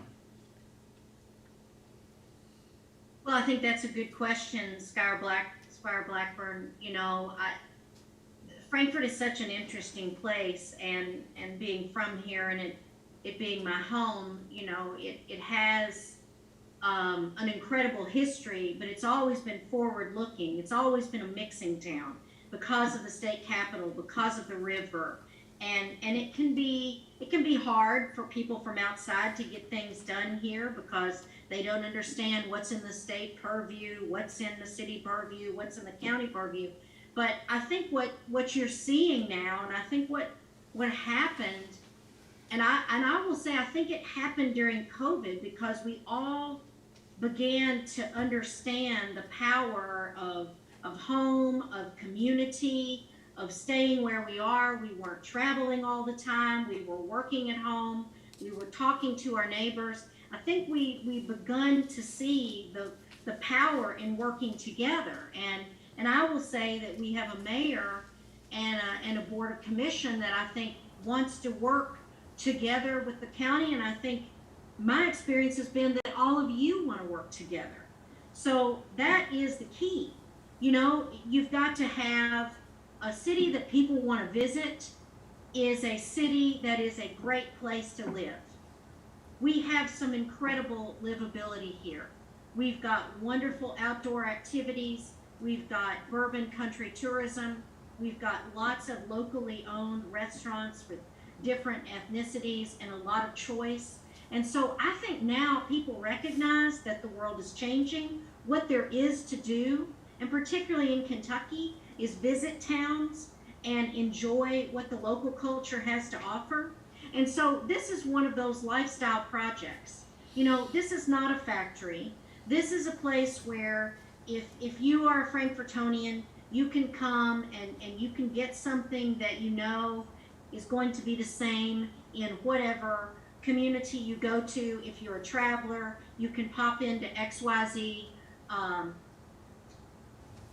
interstate restaurant and get the same quality, and then you discover Frankfurt, you know. And when you're looking for a unique Frankfurt opportunity, we have that for you. So this gives us a balance, I think. And I think to answer your question directly, I believe this moment is a moment when our elected officials want to work together. I see that from all of you, and I think that's what makes right now different. And I think you have people that have been working very hard at that for many, many years before I got back home. But what I see is that now is the moment, and the tide is turning. People want to work together to see the good things about Frankfurt preserved and the opportunities to grow seized, and to do that as a team. So I hope that answers your question, Squire Blackburn. Thank you so much. All right, anything else? Anything else on this? All right. Okay, thank you, all of you, HMB and everyone. Thanks to your presentation, Penny. This comes on our agenda. You know, this is the work session, and then in just a bit we'll go into the voting session. We'll be back in touch, and I'm sure there'll be some documents that we'll need to sign and move it forward. But most importantly, thanks for your great comments about working together. It is important that we do that. And this is one good piece of a project that is going to help our community move forward. So thank you. All right? Thank you all. Okay. The next item on the agenda is, I'm going to skip down, and we're going to do this piece first, and that will be authorization to approve a resolution authorizing the approval of the Franklin County City of Frankfurt Hazard Mitigation Plan measures and goals and objectives as the official hazard mitigation plan, measures, and goals and objectives of the county of Franklin. And Mr. Logan Hart is here, and as well as Tommy Russell to talk about. Tommy, I'll let you lead on the importance of this plan. Thank you, Judge. What it does for us. Thought you meant you were gonna skip over us again. No, I had enough of that, I know, we're ready to get out of here. So let me say to you all, Bluegrass Ad does us a tremendous favor, when they put all the effort and energy into, preparing or gathering the data for a hazard mitigation plan. We met several times over the last year or so many months, with Mr. Hart and his crew, to put together a hazard mitigation plan, and it is as much documentation of detail for logistical data, for demographic data, for everything else that goes on in the county. It's really, when you go down through there, we rate natural disasters along with everything else to see what's the most common and what happens the most in Franklin County. I will say this is the second 5-year term on a 5-year part of this. Before that, they did it every 5 years, but the plan was not specific to the county. So 10 years ago, when we're looking at that plan, it's a document this thick, might have 1 page that referenced Franklin County. Now I've got a document, what'd you say it was, not 100 pages? 4 pages. I mean? 124. 124 pages specific to Franklin County. So it's a great, quick reference for everybody here, especially emergency management, when I can look in and see, hey, what is the Procedure for. what's the occurrence of storms and travel of tornado paths and floods, and what was this flooding event and how high did it get and all that kind of stuff. So all of that is in there, and it fits right along beside our emergency operations plan. So this resolution is, I asked Logan, what have you been doing? He said, I've been typing a lot. And now this plan has been approved by FEMA, which if we're gonna gather FEMA dollars for any hazard mitigation plan, we have to have this approved. So that's kind of where we stand today. This in the end will bring us money and make it easier to get FEMA approval for any plan we put forward. Yep, one thing I'll add, so the plan has a section specifically for projects for Franklin County. And the plan is designed to be amended within the 5 years between the updates. So even though you all may approve the plan today, it's not something that's stuck in place. If you all have a project that you know that you all want to pursue in a year or two, that's something that you can add to the plan. And doing that is really important because FEMA, when they go to rate projects based on how important they are to their communities, they take a look at your hazard mitigation plan and see if it's on there and how it fits. So, for example, being on the Kentucky River, flooding would be the highest priority, the highest problem hazard for Franklin County. So, if they're looking at a county or 2 projects and one county doesn't have a river, doesn't really have a significant flooding problem, Franklin County does, they'd be more likely to approve the plan or the project for Franklin County. So, yeah, the one good thing is we do not have to bring the hazard mitigation plan before the board. If we make changes to it, the resolution will take care of that, and it's got maintenance in there, written in there for the plan. We will do it again in 5 years, and if it comes out that we had 22 tornadoes as opposed to 2 floods, then tornadoes will be our biggest problem then. But that's what the plan's built around, and they do us a wonderful service. They do me a wonderful service. Let me tell you all that, because 124 pages coming out of my office, the way I type, that's about 18 years probably of me typing on something. So I certainly appreciate it, and I appreciate y'all if you'll consider this resolution for us. Okay, and they have a copy of the plan. Okay, all right. Any questions? All right. Yeah, I got one. I've read the whole entire plan. I think it's a great plan. But what I was looking at is the planning process. Opportunity for the public to comment on the plan during the drafting stage. I'm real big into safety. I never got any kind of notification that you all were having meetings for the drafting of this. So the notification went out in the state journal. We had to notify during the paper, and we had to have one meeting after 5 o'clock or something like that, didn't we? And then we did one during an LEPC meeting, JW. So Okay. And we also just have, checking. on the Bluegrass Ag website, we have a section for hazard mitigation. And there's a place where I sent you all a form. It's a survey that people can complete. If you go onto the website, and I can shoot you the link to that, it's got a copy of the survey for people if they want to see it. They can fill it out and send in comments to us on there as well. How much public input did you have? Well, everybody at the LAPC meeting, and then we had a meeting after Who 5 makes o'clock. up the LAPC board? Look, we've got 42 voting members from factories to. Local fire subcommittee? chief- to fire chiefs, you know, everybody on there that gets a vote that's mandated by federal law, so. And then we did one after 5 o'clock, so if the public, and we advertised that if the public wanted to come. I know Squire Bush been to a couple of LAPC meetings, so, that was out there. We didn't get anybody from the public come in to do that because it's kind of a tedious task when we go through every natural disaster and rate those, you know. Karst rates not very high up the list for us, you know. as It does in flooding- Bowling Green. As flooding goes near the top, so. But we had all the department heads and public safety officials in there, most of them, to go through this process with us. That's a good looking plan. You put a lot of work in it. He did, absolutely. It's been a process. It started probably May to June of last year. That's when we started meetings, and meetings went all the way up through December and January, having to have meetings with the public in person and Zoom and having to deal with that, and COVID. It was a challenge, but we got through it. Like any plan, it's flexible, it can be modified.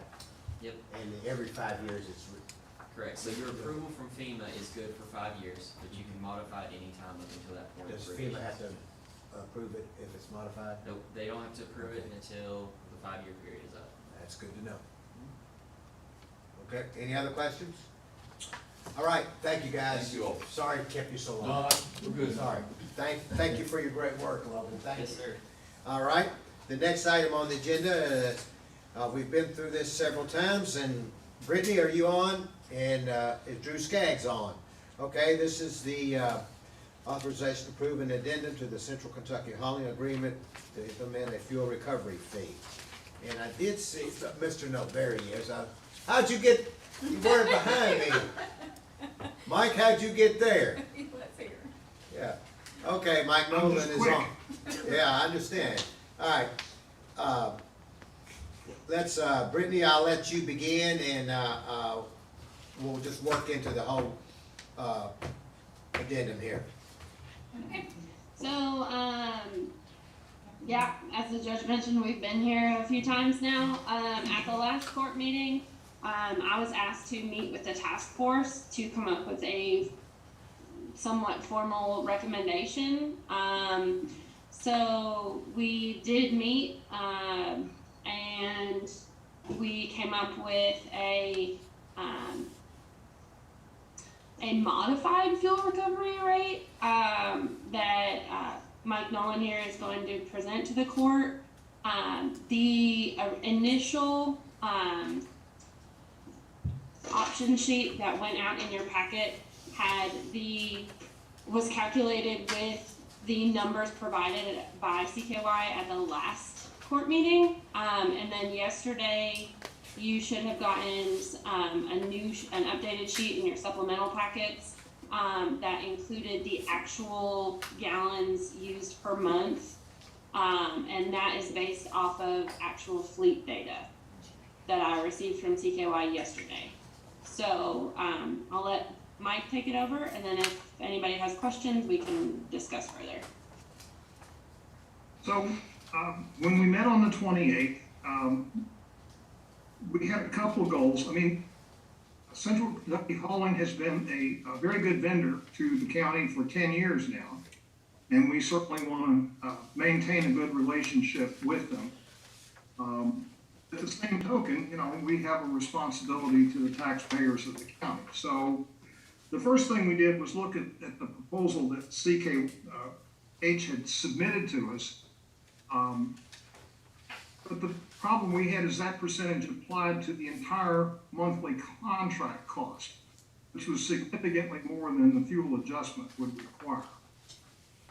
The formula we eventually came up with, we set a base price as a gallon for diesel. And we suggested then that we would take the difference between the monthly price as put together by the Department of Energy and subtract $3 from it and multiply that times the number of gallons that CKH had used in the previous month. So for example, in the figures that the court got the last time, that would have worked out to about roughly $6,000 or $7,000 a month. The revised figures we got yesterday, the charge for March would be $8,380, and the charge for April would be $7,696. Those would be applied, of course, in the succeeding month. Continue that. I guess the one other thing I would want to say is that if we get into a situation, which we're almost in now, if we're not, where diesel is $5.50 a gallon, for example, then you're talking a little over $10,000, almost $10,500 a month.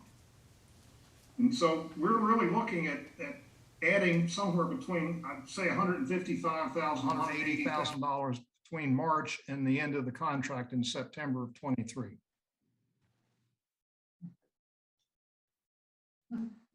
Okay. So you're recommending option one that's on our sheet, right, Brittany? That's what? Yes, that's the task force's recommendation. Yeah, the option one, which is the calculation that Mike just went over. And it's running right now about 7,600 in April, 8,300 in March. Probably go up for May, as diesel is above $5 a gallon now. So you're probably looking somewhere between $8,500 and $9,000 for the month of May. Now, Drew Skaggs, you're on, and so the question would come to you: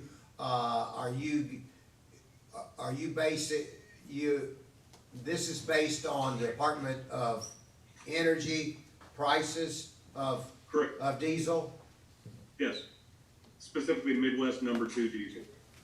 Well, I will tell you this, yes, and I don't mean to be publicizing any particular stores, but there is one particular store out off the interstate on US 60 that the diesel fuel was below $5 a gallon, $4 and 49. huh? $4.49 today. $4.49 today. So $3.99 last week. Diesel fuel. Diesel fuel. Yes, I know. You know what I'm 2 talking weeks. about. Yeah, But, yeah. but that, that could be temporary.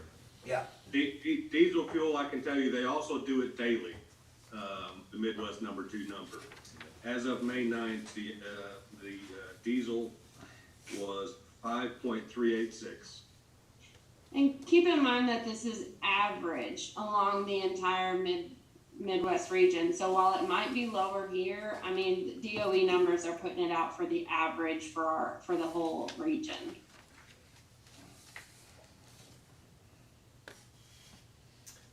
Okay. I can tell you, I'd love to have $4.40 because today we were paying $5.21. Well, if you'll allow me to text you, I'll text you the name of that filling. Let me know where I can find it at $4.40. I'd love to find it. And we would love to use that as a baseline. Well, we've talked about a lot of different things. The last time, I think it was Squire Muller talked about, how many a day, gallons a day. And, quite frankly, I didn't know exactly, we've got 42 trucks. So I didn't know exactly, and I threw out 400, then we elevated it to 600. And then we went back to our fleet people, the Riley folks, and Brittany's got it. It's 12 full pages. It's got by driver, by truck, by day, by gallon, and basically what this proposal is I think what you all wanted, which is just a pure play fuel cost, fuel recovery fee. It's just everything's been stripped out of it. There's nothing more to strip out of it. It's a pure cost of running those trucks every day, and it's something that can be tracked. I mean, it would be presented to Brittany, obviously monthly. For example, for May, the DOE number usually comes out first 4 or 5 days of the month. By then, we should have also the amount of gallons that were used for June, or for May, the preceding month. It was just a little difficult to go back to March and April with a third-party vendor and get them to pull that out. It's not that easy because we've got to strip all of our trucks out of it and all of that. So, long story short, I think this proposal is what, although it's been a roundabout way of getting there, I believe it's exactly what you all want. I mean, it's a pure fuel recovery fee based upon solely the amount of gallons that are used in picking up citizens of Franklin County's waste. Mike Nolan, would you concur with that statement? You're on mute. Sorry. That's exactly what the task force concluded, that this was a fair way of compensating for the increased fuel prices, which certainly is warranted. Okay. All right, any questions? Which one of these you talking about going by? The Option. Whether or not they're not listed as options. The new one, the supplemental one we got in the email yesterday. Tamara, does he have the supplemental? Option one, right, so, right there, okay. No. It says option one. In It's there, right yeah. here, yeah. Yes. Yeah, okay, that's what I thought, I just making sure. He said he didn't have it. I've got it, but it doesn't say option one on here. There it does. In the corner. On the sheet we got today, it does. That his doesn't say option one, so. Okay, he then needs this another is sheet. not the sheet that I have. Okay. He's got the wrong sheet. All right, I There know it which is. one you're talking There about, it it's over is. here, yeah, Yeah. okay. Don't be making me look bad. Okay. All right, option one, all right, option one. Option one. Any other questions on option one? Okay, all right, so we're going to take option one to the table in just a few minutes, Drew, when we go into the voting session. Might I add one more thing, Judge? Yes, sir? We've got a base rate and a max rate on this. The base rate, I absolutely understand, it sunsets $3 and below, and it goes away. But with the fuel prices already, as I said, $5.36 Midwest number 2 today, we're within, I mean, it's risen for 11 straight days. The max rate cap, I don't really see the purpose of it because it is a pure play gallon charge. So there's really no purpose to a 550 cap if option one is selected. You see what I'm saying? I do. I do. Okay, and that's it. That's all I have. Okay. Squire Tracy? Is on the rates, is that retail or is that a bulk cost to the individual company? No, that's a Department of Energy figure.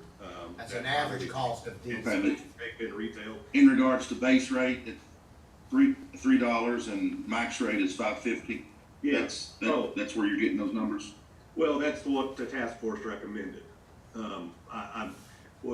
My point is if it goes to 570, I mean, it's just gonna go up with the fee factor. I mean, so there's no reason to have a 550 up there. I don't know if that. But my question is are they, and maybe this is for Mr. Nolan, when you say max rate, is that a retail that you're looking at? If I go to 5-star and it's $5.45, you're going off at, is that where you're going off at $5.50? Or are you going off of the everyday, the price per se, and I'll use the road department as an example. The road department can buy diesel not at retail cost. So is this a retail or wholesale cost that you're going off of? Department of Energy. Mike, you're on mute again. Mike, you're on mute. Mike, you're on mute. I don't have an answer to that. Brittany May, we've got a website we consulted, but whether that's wholesale or retail, I do not know. So that 550 would be whatever, like, we're going off of the monthly average DOE numbers. So if it hits 550 or above, that's what that max would be set at. Squire Mueller was there when we discussed this, so he can chime in too. Yeah, thank you, Brittany. Yeah, I mean, we spent a lot of time on it. I'm really glad for Mike Nolan and the task force and Brittany. It's been a big thing. Just to let you know, Squire Tracy, like when I buy bulk fuel for our company and they bring it, it's not a whole lot different than what you pay down the road. You're paying for the convenience. So, I mean, I think all the numbers that we're talking about here, like Brittany just said, are from the DOE. So, and I think the reason the 550 was put out there is because we felt like there had to be kind of a cap at a certain point, and if it goes above that, then we probably need to meet about it again, because, you know, that's gonna start adding up quick. So I think that's why the cap was put on there. It was just a number I think the task force ticked out, and we were hopeful that it was gonna start going the other way, because when we met, it was going down, and now a week or two later, it's going back up. So it's a moving target. I mean, it's not good for anybody, but I'm glad that we're all trying to work this out together. Squire Moore? Thank you. Squire Tracy, I just wanted to point something out. The prices that you acquired a month ago or whenever in the last meeting, I got fuel that same day, and the price they quoted you was for off-road fuel. It's the price I paid that day for off-road, and highway fuel was supposed to be 46 cents more. It was actually a little more than that, but they can't run off-road fuel. So Okay, so you're looking at 410. that was the description discrepancy that day. Okay, thank you. You're welcome. Okay, everybody, okay? And we'll discuss whether to the max rate. Anybody want to, anybody want to discuss the max rate? Yes, I do. Yeah, it's gonna be pushing it probably next week. Do The we- max rate means that we meet again? No, well, it would, but it means we wouldn't pay, if it went 575, we wouldn't be paying the average on 550. So do we wanna address that now or wait till it happens? Well, why did you set a max in the first place? Well, that was the question, To keep the costs down? Is that the reason? possibly. I see. Go ahead, Mr. Nolan, let's hear what you have to say. Again, doesn't go above 550. The court is looking at a cost of somewhere, could approach $180,000 above and beyond the current contract price. So there was some concern as to what this was gonna do to the budget. Yeah, of course. That's why I originally, wanted a dollar a household put out there, because you know what that cost is, but this is a good system too. So Based on April numbers, it comes out to 78 cents per household. Yeah, it's less than that, That's what it comes out to. My suggestion would be $6. I mean, that would be my suggestion. For the max rate? By the time this goes through, it could, you know, in 2 weeks, it could be 570. So, you know, running around grabbing our tail. Yeah. But that's just, that just one person not on the, squares. How about a compromise? Let's go 575. If it keeps going up like that, we may need to have to come back to the table. I would go 575. Yeah, I think 575 would be an amount that we can look at, and if it continues to go up that rate, then we're gonna have to relook at this, in a different Yeah, area. I'm fine with that. It's just too, right now, as we sit today, it's way too close. I mean, it's just It's way too close to 550. Brittany? So doing the calculations with 575, as, you know, if fuel got to that cost, we're looking at just under $11,000 for whatever month that would be. $6 would put us closer to $12,000 for that month. Yeah, okay, well, we'll do 575 if everybody's in agreement on that. Okay, look like we can do 575 as opposed to 550. How do you all want the motion to read? Because on the agenda, I just left it loose so that you all could decide what you wanted to do. We can add to that to make it more specific.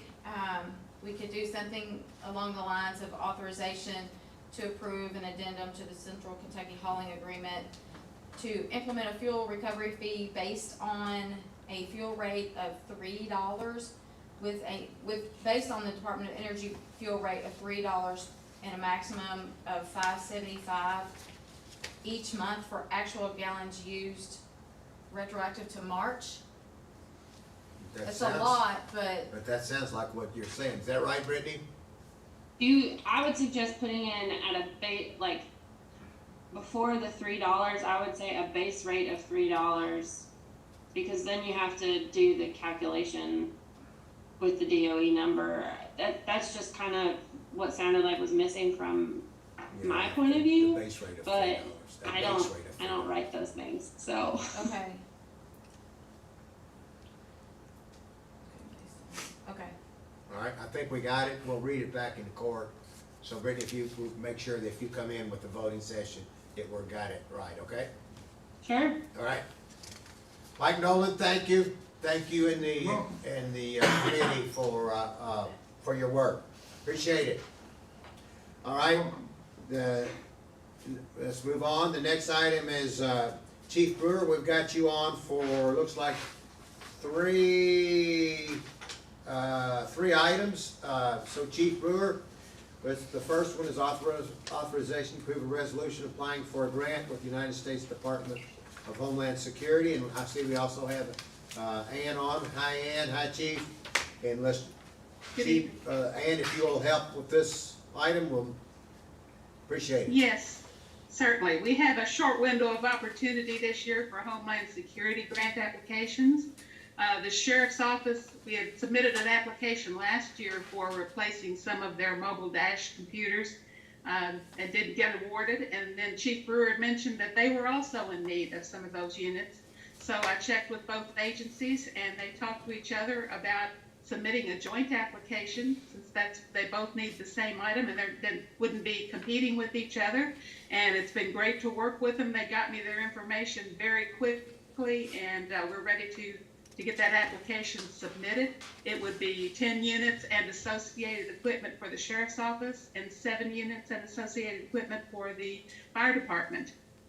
And right around just under $90,000. And there is no match for this grant. Okay. Chief Brewer, you want to say anything?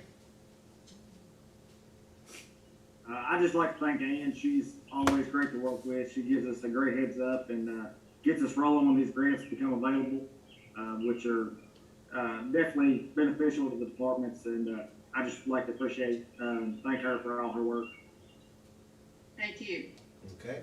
Any questions on this grant opportunity? I think it's great.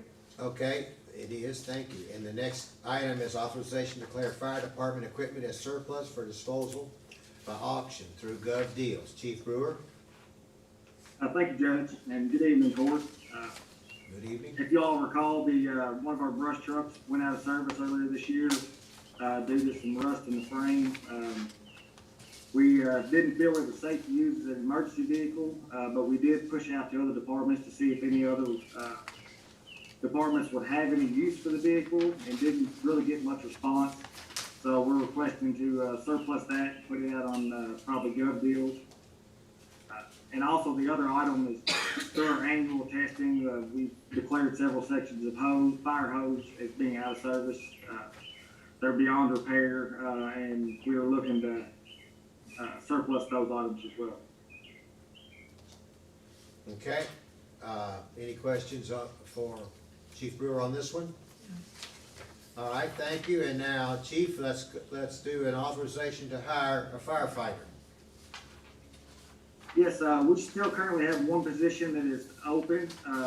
This is to fill that last position. So, we are recommending the hiring of this person. We have completed the background check. This will be, pending a new hire physical and drug screen results as well. So we are recommending the hiring of this next candidate who is, on our current application list. Okay, any questions on the hiring? All right, Chief, I think that does everything for you. Unless you wanna just keep talking, you want to. I hear a bird, I believe a bird's in your background and having a good time. I'd say so. I'm out here on the front porch. It's too nice to be, sitting inside if I don't have to, for now anyways. Amen to that. Okay, Squire Moore has a question. Just a comment, Chief, on the auction, I prefer on something like that, the people of Franklin County paid for that vehicle. In the future, I would prefer if the sheriff's having an auction, an on-site auction, to put it in there where the people of Franklin County have a better chance of buying it. I know you put it on Gov Deals, you might get a little more money. Just my observation, not any kind of a demand or anything, just putting that out there. It was the people of Franklin County that bought this truck. So I think they ought to have first choice of buying something like that. But just something to think I about. understand that completely, Squire, and I can discuss that with the sheriff. I'm not dead set on the Gov Deals as the means of auction. Usually it's just a quicker way. It is. Sometimes it does get more money back to the county, but I would be happy to bring that to the fire committee as well if that's recommended. Okay, just put that, thank you. All right, thank you, Chief. Have a good day. Enjoy those birds singing out there on your porch. All right, next item on the agenda is authorization to approve a resolution adopting and approving the execution of County Road Aid Co-op Program Contract between the Fiscal Court and the Commonwealth of Kentucky Department of Transportation for Rural and Municipal Aid. Mr. Mitchell, welcome. Good evening. Good evening. Now, this is a little better than last year. It looks like, I don't know, maybe 75, 80,000 more than we got last year. So this is looking better. Good deal. Good deal. We're gonna get some paving out of it, there's other work too. Oh yeah, this will be some paving and some bridge design and hopefully some replacement work. Okay. Any questions for John on that, what it goes to? All right, John, you got another one right here. I know you've been trying to work on this, and looks like we're gonna have to reject this bid for Gregory Woods. Yeah, there was some misinformation in the bid packet that went out to the bidders, and a little bit of misunderstanding, I believe, between all the parties. So we've got that clarified now, and the easiest way to do it is to reject it and re-advertise and just start over. Okey-doke. Any questions about Gregory Woods Bridge replacement? What's this gonna do to your construction timeline? There's no way to get this done during the summer months, is there? Well, talking with the contractors, yes, they seem like they can get it done. So we're gonna hold their feet to the fire and see what happens, you know, when this gets nailed. So they say they can do it. Okay. We'll see. Okay. Anything else? All right, thank you, John. Appreciate it. Next item is authorization to approve the compensation plan or sections of the compensation plan. Betty Jo. Yes, thank you, Judge. Fiscal Court hired the Johansson Group, a professional firm, back in October of 2021. They completed and presented the court on March 30th. The information that you all have received are the facts from the compensation study that was performed.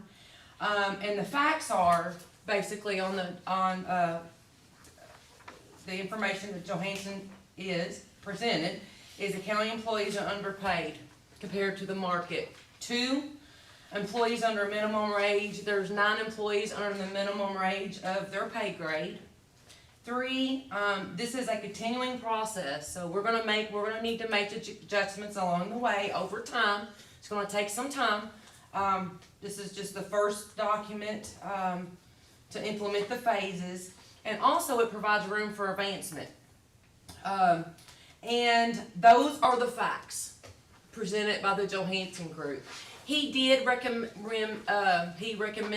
some recommendations, and those recommendations was title changes and new positions. Again, those are only recommendations by the Johansson Group. And basically, guys, I mean, this is about investing in our county employees. Our employees deserve to be paid equal and competitive in the market. We want to retain our county employees. So this is all about getting up to where we need to be competitive and to keep our county employees. And this is about them and paying them what they are supposed to be getting paid based upon their job. Isn't the city going through this same? Yes, the city is, yes, Judge, the city, and they're about finished with theirs. Mm-hmm. They're about finished with theirs too, and we'll see here what the outcome will be of that. I don't have that correct information, but I have been told, that their comp study came back that they're also underpaid. So you will be seeing that, yeah. That was just the information I was told, so, I'll be happy to answer any questions. Okay,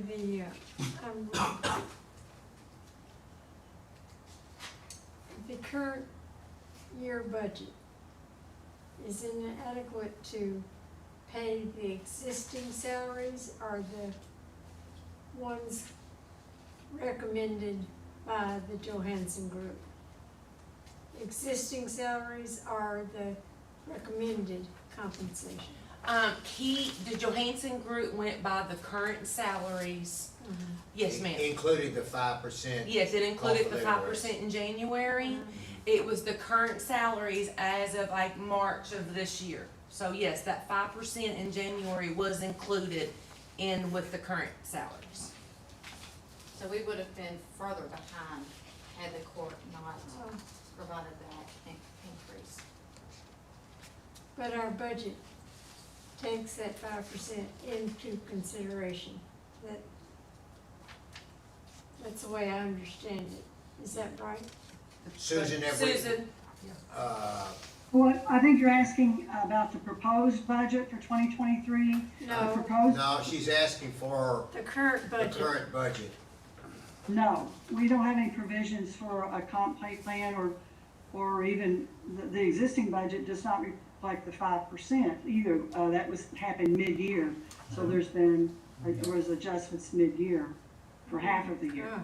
So, but the 2023 budget that's being proposed has a provision for an implementation of a 3% and some adjustments to some specific positions, if that answers your question. Well, it answers my question that the current salaries are not included in the current year budget. Well, they are, but when we made a mid-year adjustment, if you annualize the salaries, then there still needs to be budget transfers, possibly before the end of the year. Yeah, we're gonna have to amend the budget to put some more in. I see. Just like what the sheriff was talking about, amending the budget. Oh, you weren't here, sorry, you missed that one, okay. Well, I wish I'd been here. Squire Blackburn? All right, on the agenda abstract, I didn't see anything on the financial impact. That was emailed out, a couple days ago. Is that And in the, it's- Yes, and that's a copy there. Well, that's what I'm reading now. Susan, can you address the financial impact?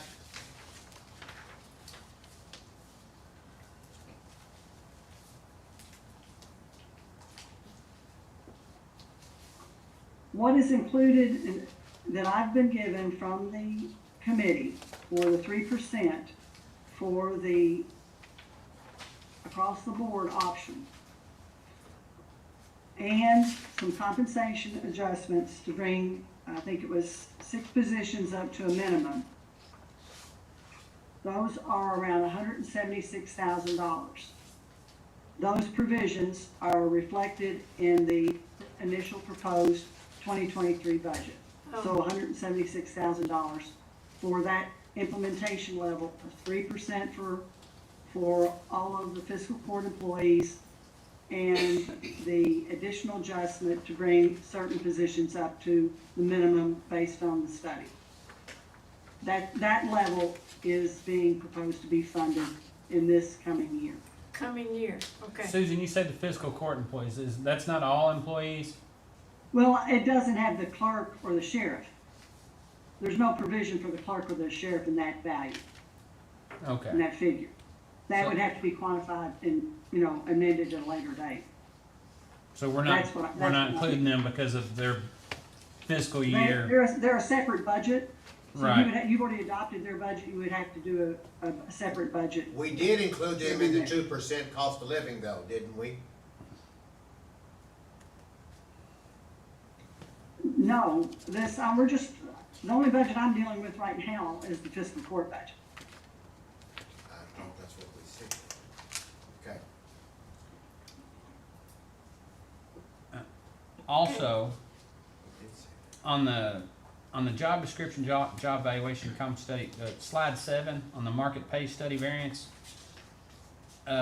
Here it says coroner's office negative 13%. I know in speaking with the coroner at our last meeting, he said he had 2 employees at 13%, but he had another one at 33%. So were these averaged across the whole department, or It's an average across all department, not each individual. It's an average. I don't know. so the 33% didn't affect the other 13%? He said there was an anomaly, something on that. Something was lower than 13% every And time. I asked him, I made a call to his office yesterday to please get us any adjustments, because we were having this meeting today, and I never heard anything back from him. So these are the averages in the departments. So if somebody was, say, 2% above average and somebody else was in the same department at 20% above average and their variance was 12%, would the person that was 2% over work towards that 12% raise, or would we look at it to get each position? Well, what we're actually doing is looking at people that are below the minimum salary level, Betty, and that, correct? Now, the compensation part is not trying to address it all at one time. Well, It's I know just on trying to here- bring it all up. Say we have the county clerk's office at 3.6%. If that's the average, and we give the 3% in this agenda item that's proposed tonight, is it possible that somebody in there is below the 3% and somebody's above the 3% to get that I'm average? sure it is possible. I haven't seen So I it. just want to make sure that when we give these raises, that it is fair to each individual employee. Does that make sense?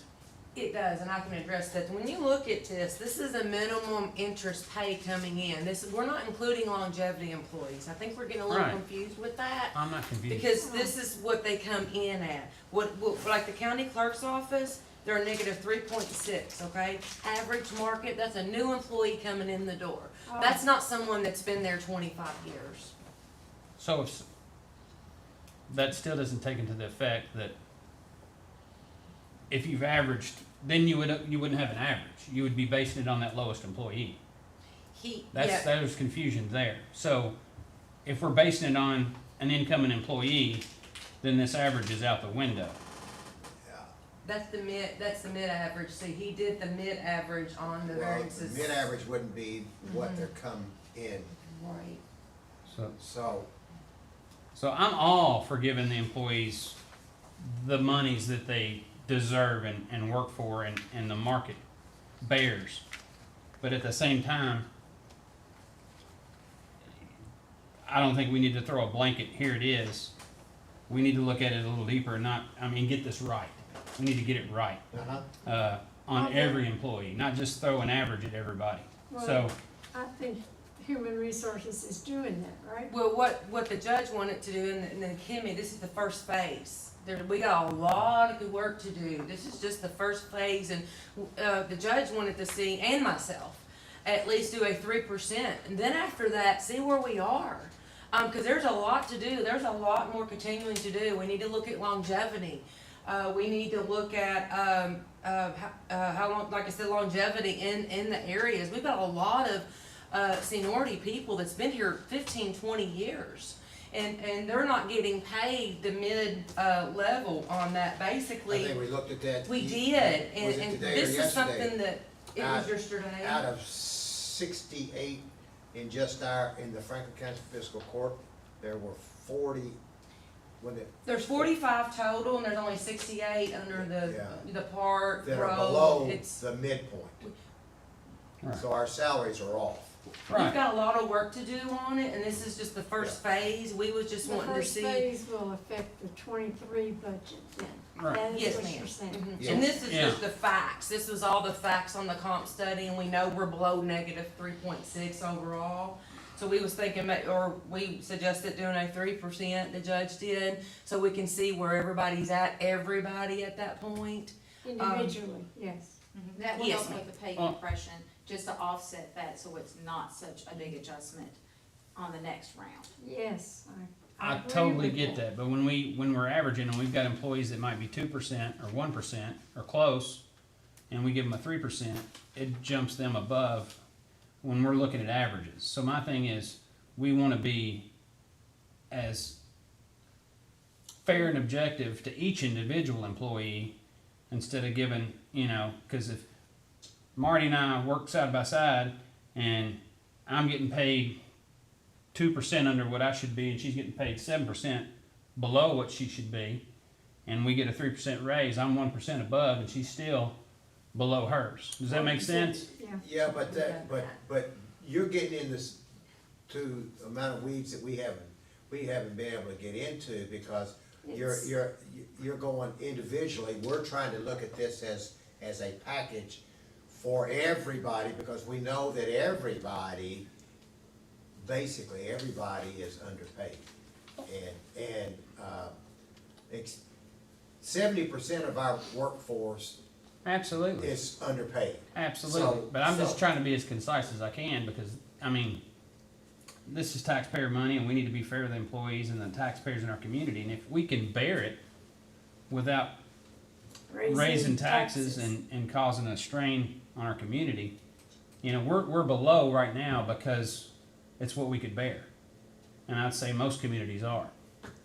And you go in bigger communities, I know you see metro government in Louisville, there's areas, my uncle lived in a place in Lexington, he hadn't ever had his street plowed in 20 years, and he lives in downtown Lexington. So what we can bear for our employees and our taxpayers, we gotta get the balance, and I think we do need to take a fine tooth comb out and make sure that we're touching every employee and not doing a blanket, because, we gotta start somewhere, but this isn't something we need to rush, because there is gonna be discrepancies if we do it in a manner that just throws 3% at everybody. Well, there's the first. And it might just be 3 people, but it'll matter to those 3 people. The first piece is to accept the Johansson, plan. The second piece, in our minds, and Mr. Johansson said exactly the same thing, is to take the people, there are 9 people that are below the minimum, and bring them up to the minimum. The third piece would be how do we, and Betty has looked at it, where do we find the next group of people? Those are the people that are below the Well below. median where they should be, and so we've seen that there's 70% of our employees, and that also includes the 9 people that are below The starting salary? No, they're below the median range based on everything around so 70% is a huge number of employees that need help.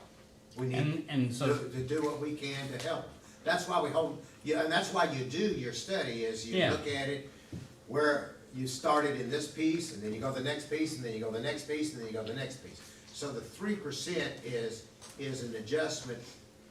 Once you put that in, just like had we not done the 5% in January, we'd have been down 8% in place. We'd been a lot further down. So the 5% helped us, it helped most of the employees, and so that's why we're proposing that this 3%. I see. And it doesn't take the individuals into account, but We're you not are at the going to. Now, Right. what I have said to Betty, and I've made it clear to Mr. Johansson as we went through this process, I think the next phase what we really should look at is longevity and see where that falls in place. And that is gonna be quite a bit more money, but that should be something that we should be looking at. And that would have to come in phases too. I don't think we could afford to implement this all at one time, but I Yes, do I can think see that we your can do point. it incrementally. Yes, I see Squire Blackburn's point, and I see your point. So what percentage of people is it gonna hit that are, like Squire Blackburn's talking about, that are only a 0.5% down or 1% down below where they should be? What's that percentage of people that are gonna be making? Of those 9, how can you? No, it's not of those 9, it'd be Okay, able to. you're talking Be about. of the 30% that are at or above.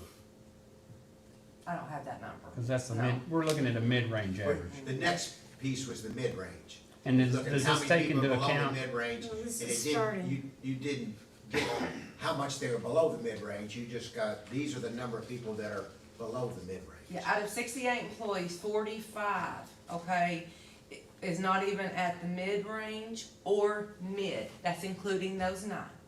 Is that countywide, including the 2 agencies we've already approved their budget for? No.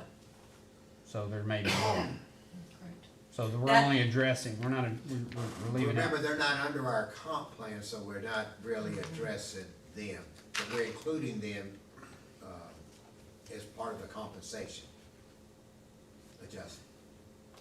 Oh, I think some have already added it into their budget. Yeah, Yeah. jail's already Jail added in theirs in, 2020. and Rick Sparks has already added theirs in. Actually, I they've see. added a little bit more for their budget, employees. yeah, okay.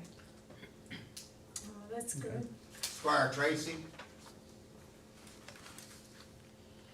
Betty, of the 9 people that were identified, are any of those due to, the job title, suggestions or recommendations? No, this has nothing to do with job title. It's based on job descriptions. That's what I'm saying though, of the 9 people that were identified to be under the minimum, are any of those 9, is that because, or is the job, title changes that's being recommended, does that have anything to do with that? No, it does not. Okay. Those 9 And that, then- no. Okay, and then my next question, and I hate to keep beating a dead horse, but in regards to the variance study, what is the plan in regards to implementation? Obviously, the jailer has taken 6.7 and added to 2% to put an 8.7, in his line item. the county attorney's office is taking the 2 plus the 4, and then how much ever more, nobody put it out there, or it wasn't in my documentation. So how do you go, let's say, to the fire, to the sheriff, let's go to the sheriff's office, where it's showing that his office is down 12.7. What's the plan to close that gap of 12.7? You would have to ask the sheriff's that, he's not under our comp plan, he's under his own budget, and we don't, you'd have to ask Sheriff Choir that. Sheriff, when you Okay, got so this budget, what's the plan on the fire department? It would, they're not under our plan. it would be 3%. They would get a 3%, yeah. Okay, so what would be the plan to close the gap on the 9.8? Well, How long is it gonna 3%. take, would be my question. How long is it gonna take to close that gap? Our Chief Brewer wants to say something, I think. I was just unmuting just for reference to the fire department. I can tell you that all of our positions, uniform positions, were more than 3% under. It would help us with the competing market, take that first step. The way I see it, as a department head, I would have to work with the judge and Betty Jo to present a compensation plan that would ensure that we have adequate positions, adequate pay ranges for those positions through our rank structure, and then we probably have to revamp it to meet those needs and try to get competitive with the market, because the fire service, just like everything else, is extremely competitive right now. As you can see, we're not getting many applicants compared to years in the past, and our lists are being limited to single digits, which years ago would be 15 or 20 at a minimum. Yeah, I'm Chief Brewer, I'm not questioning whether you're up or down. I'm questioning what's the plan, because if you don't close the gap, you're gonna continue to be down. And when I first came on, the list was 40, it may have been more. Now you're lucky if you get 6 or 7. So that's what I'm asking. Obviously, other departments or other elected officials have already taken that step. Judge Wells referenced that you're not under that you have your own salary structure. So I guess my question to you would be, knowing that your department is down of a variance of 9.8, why not like others? Why didn't you just bring it to the court as a proposal this time? Well, when our budget was finalized to present to the judge, the full compensation study wasn't completed with the full numbers, but we went into it with knowing that when the numbers come out from the compensation study, that we would have to work with HR, the compensation committee, and revitalize our compensation plan for the fire department, and then represent that to get us a plan to bring it back up, and do that over stages through a few years, would be my determination for the fire department's comp plan. Right, okay. I'm just trying to figure out how we're gonna close that gap. Well, Squire Tracy, the 3% is gonna help us I don't think close anybody's that gap. not committed to the employees. I think everyone has shown their commitment to employees. But again, like to echo Squire Blackman, we've heard this and heard it, and we just need to make sure we get it right. So I think that's the ultimate goal.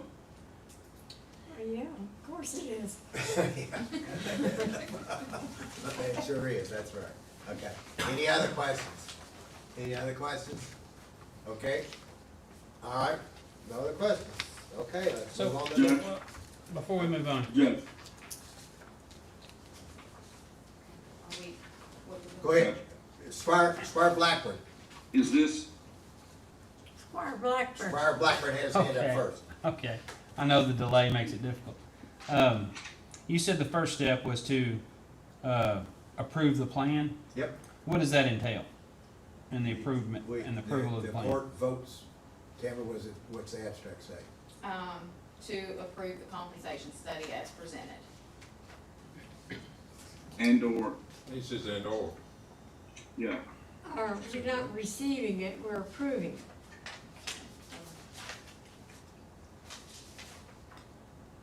Or sections of the compensation plan. and/or sections of the plan. So, and there are 4 items here, that you all can do.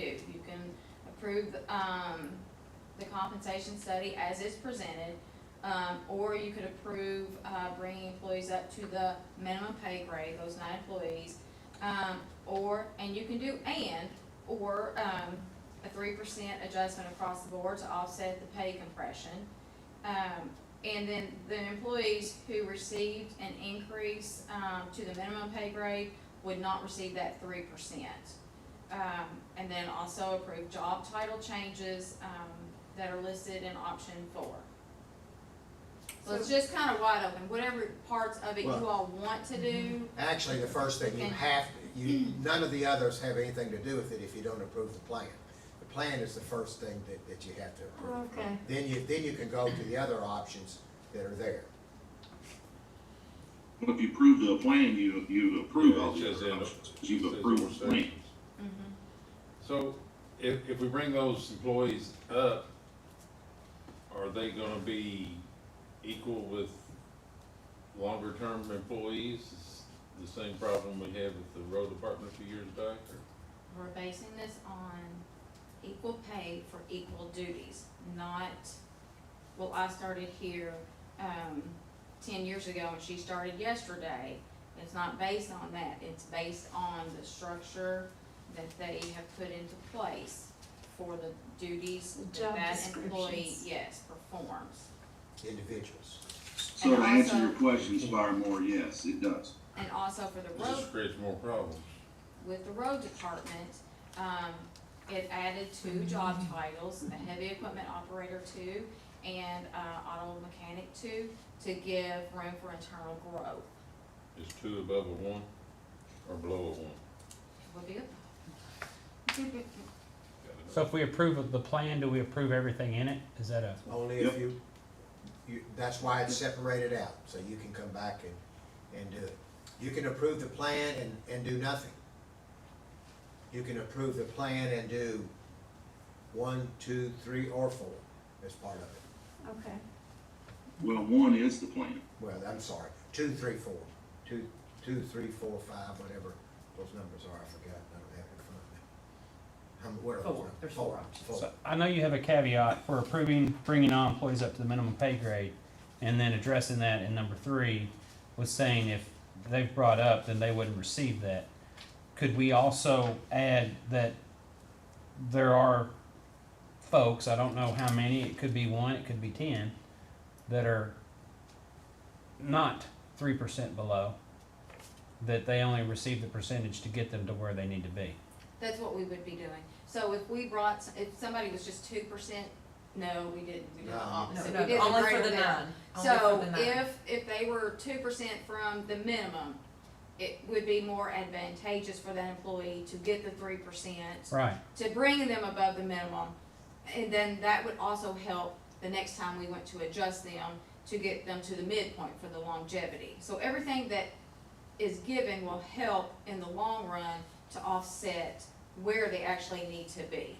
But it'll still create imbalances in where employees are within the range. So every one of them is a different job title Right. and a different job duty. Right. So But if I'm 2% below and she's 5% below, and I get the 3, I'm 1% above, that's and just the she's first 2% step. below. But And it creates it immediately right then. it will help you in the long run because you're probably still under the midpoint. So, Now, yes, the it's gonna, midpoint is the next phase. and it will help offset 70% of the employees are under the midpoint. 70%. Right. But not the starting minimum salary, right? 9 are under the very minimum. 9 are even below the very, Okay. very minimum. Right. But as I you got just stated, if they were 2% below, they'd be 1% above. Mhm. And you're saying that would put them in a more advantageous place moving forward, but still the other people are below. See what I'm saying? Well, I mean, you're forgetting that this is not the end of the game. No, I know. The whole game is to try to get, and I'm using game, and I don't mean that as a game. The whole issue here is to help the employees. So we got to start. Absolutely. And this is a start to helping the employees. The next phase would be to correct those issues that are out there, we would see those, and we could correct those. And that could come in next year's budget, or next Well, January. what I'm saying is in option number 3, you say they would only receive the 3% or the pay grade minimum, whichever is greater. Right, and there's only 2. Okay, That so if they we've rec- made an adjustment for 2 people. No, there's 9 people there's 9 people altogether, but there's only 2 that the 3% would affect, right? Yeah, an additional So adjustment. we would Does be anybody see what I'm hurting saying? them- We would be hurting them by not allowing them to have the 3% that the rest of the county employees are getting. I see It what you're would- saying, but I don't see it as a problem. Okay. It's almost like a punishment because they were almost there, but because they weren't, now they're not gonna get the 3% that everyone else received. Okay. But we're basing it on a Well, compensation study we've got that was to- specific, and it We gotta- pulled averages. I just like being fair, is Well, all. Well, we're trying yeah, to be but the fair, thing really. is that Yeah, we but we're have more fair to others. a budget Absolutely, and we gotta that pay is for it. based on the taxes that people pay. Absolutely. I wanna pay But I if wish we we could give pay everybody- everybody more. But if we give Okay. everybody 3%, except for 2 people or 3, whatever, only give them 1%, that's not fair to them. I mean, it depends on. Then why did we do the study? Unless they just started. Now, if they've been here for 15 years and you gave someone 3% and then 1, and it brought the 2-year employee up to their level, how's that fair? I don't think there's a fair way to do it. No. I think I mean, 3% across it's the all, board is fair. it's all, I think it's fair It's as the you most can fair. get. I wouldn't say there's not a fair way to do it. Yeah, I mean, Well, it's. no, there's not a there's- perfect way. No, There's no, not a perfect way. perfect way to do it. Exactly, Let me exactly. reword that. Yeah, there's not a perfect way. to And do it. most of these that will be brought up to the minimum, actually, most need to be at the midpoint anyways. Right. Oh, So this is really? just to help, this is just the first step to help with that pay compression, so that the next step, So it's we're not not as just much. completely overwhelmed. Right, Well, right. Well, So the it's cost baby is, steps. the cost is a big, it's a Substantial. big cost. Substantial. And that's why we're trying to do this in steps and in phases. And so my I think question that makes sense. for the treasurer is, how are we gonna pay for it? Are we gonna use recurring revenue to pay for this, or are we gonna use monies that we already have that aren't recurring? Because there'll come a point in time when, if we don't use recurring revenue, we can't afford this. Does that make sense? No, Yeah. I don't see it. Yeah. So, Recurring revenue Yeah. is taxes, right? Right. yeah. So if we give everybody a pay raise based on our reserves, those reserves are gonna run out Yes, I see because we don't that. have recurring revenue to cover it. Yeah, So I'm just trying, I'm not saying we don't give raises. People are gonna probably misconstrue this in some way. I wanna give them all the raises we can, but I wanna see it in black and white, how we're gonna pay for it before we do it. Yeah, I agree. That's all. well, it's a compromise. So, I It's a mean, compromise that's solution. anything we do with the budget, because the Absolutely budget, it is. because, I mean, if. That's why we we're have an talking about abstract that says, $330,000 yeah, our extra now financial for the- impact isn't on for our the abstract. Sheriff's Department, and we gotta see where the revenue is, so we're looking at the same thing, and then this is another thing, so Susan, I'll let you answer that, and Scott, Tracy, I'll get with you in a second. The financial impact was emailed to them, and there's a copy. I'm not exactly sure what I'm answering. The recurring, if you're asking about what do you pay first, it sounds like one of those accounting questions about first in, first out on inventory, about what do you pay for first when you start running short? So what are we paying for first with our first dollar? Are we paying for people first? Or are you paying for equipment first? Are you paying for household collection first? What service are you paying for first? That's just a concept there. Let me put it this Okay. way, are we gonna lower the standard of living for the? So payroll is whatever the cost is, that's what you're gonna pay for that every single year. It's not one single increment of that payroll, that being the compensation plan has a designated way of paying for it. It's built into the budget for the services that are rendered. So as far as, as the road department, there's a great one. When you get county road aid of $839,000, what are you paying for first? Are you paying for people? Or are you paying for pavement? We're paying for people. That's what we're paying for. We're using surplus funds or general funds. You can call them from surplus or from current revenue. Depends on how that year works out as to whether or not you're paying, making county road improvements with county funds and not state funds. Okay, pass-through funds. So that just begs the question. Firefighters, same thing. We have loosely designated the insurance premium tax for the fire fund. Right, that's very flat, has been touched, okay? And the fire fund will exceed $6 million this year with about $2.4 million in that loosely assigned insurance premium tax revenue to offset it. So once again, we're not even paying for a payroll. You're talking about recurring revenues. So we're growing, and we need to have investments in the county for sure, but some of those investments are going to be from county dollars and county people to sustain the level of services we have and the expanse that those services are giving outside of the corporate area.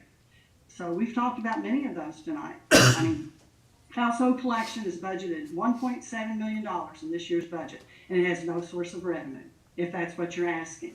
It has no source of revenue. It's general funds. You want to call it general funds from recurring money or general funds from surplus dollars. Again, it's all a part of the big package. So you decide what level of services you want to have, and we have confidence that that's what the community wants, and we ought to make that investment in doing that and find a sustainable path with resilient sources that has a mix that makes sense, or you don't. But we're already on a path of commitment in many service areas, and once you have it, it's hard to end. And we're expanding that commitment with law enforcement countywide, and we've been expanding it for a number of years now, and we continue to do so. And the public wants it for the capital community, and it seems like that's the path we're going in. So no one's questioning about where the source of revenue comes for that.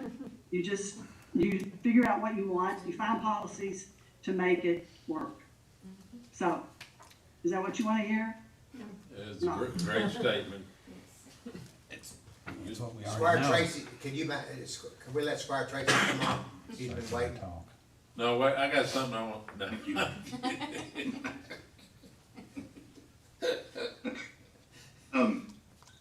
You all have sent this out, and I just haven't seen it, or you may have said it and I didn't hear it. But so looking at 2, which again, I think everyone is committed to doing right by the employees. So between 2 and 3, you're saying there's 9 people that are below minimum. Is that correct? Yes, and that was emailed out, and a copy Okay, was placed okay. in the mailboxes. Okay. So between 2 and 3, what is the impact that we would see at the county level if we approve 2 and 3?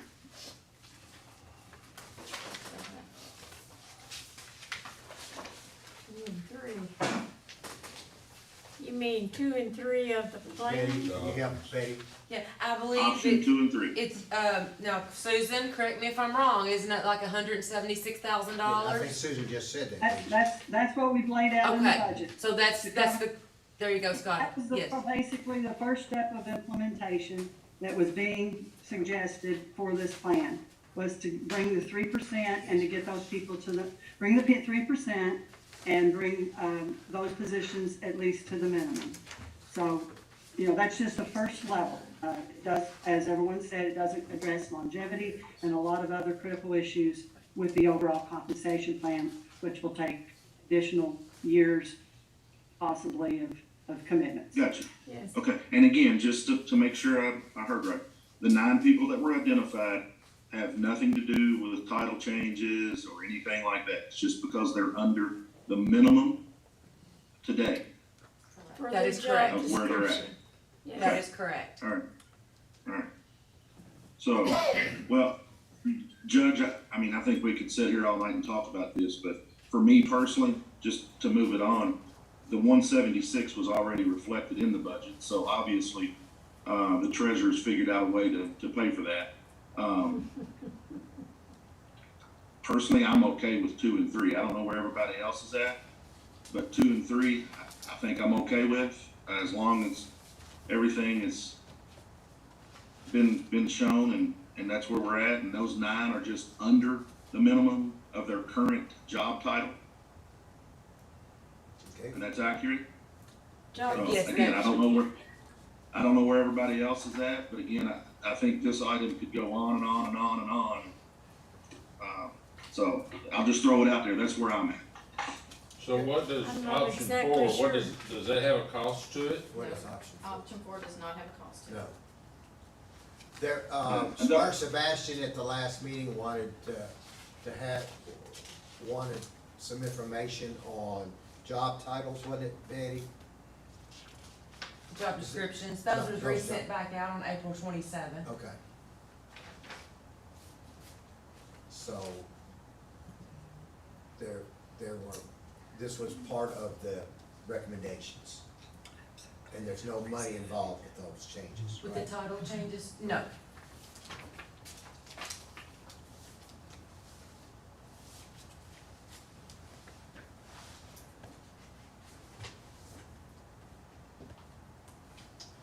All right, anybody else? Squire Sebastian?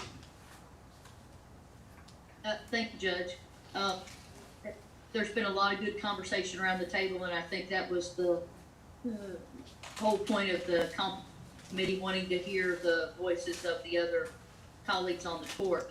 And I would agree with what Squire Moore said, what Squire Blackburn said, what Squire Tracy said, in trying to advance this, for the staff at the court. And certainly, we were in the ballpark of doing items 2 and 3 as they're laid out. So I would, again, advocate, as Squire Tracy has said, for items 2 and 3.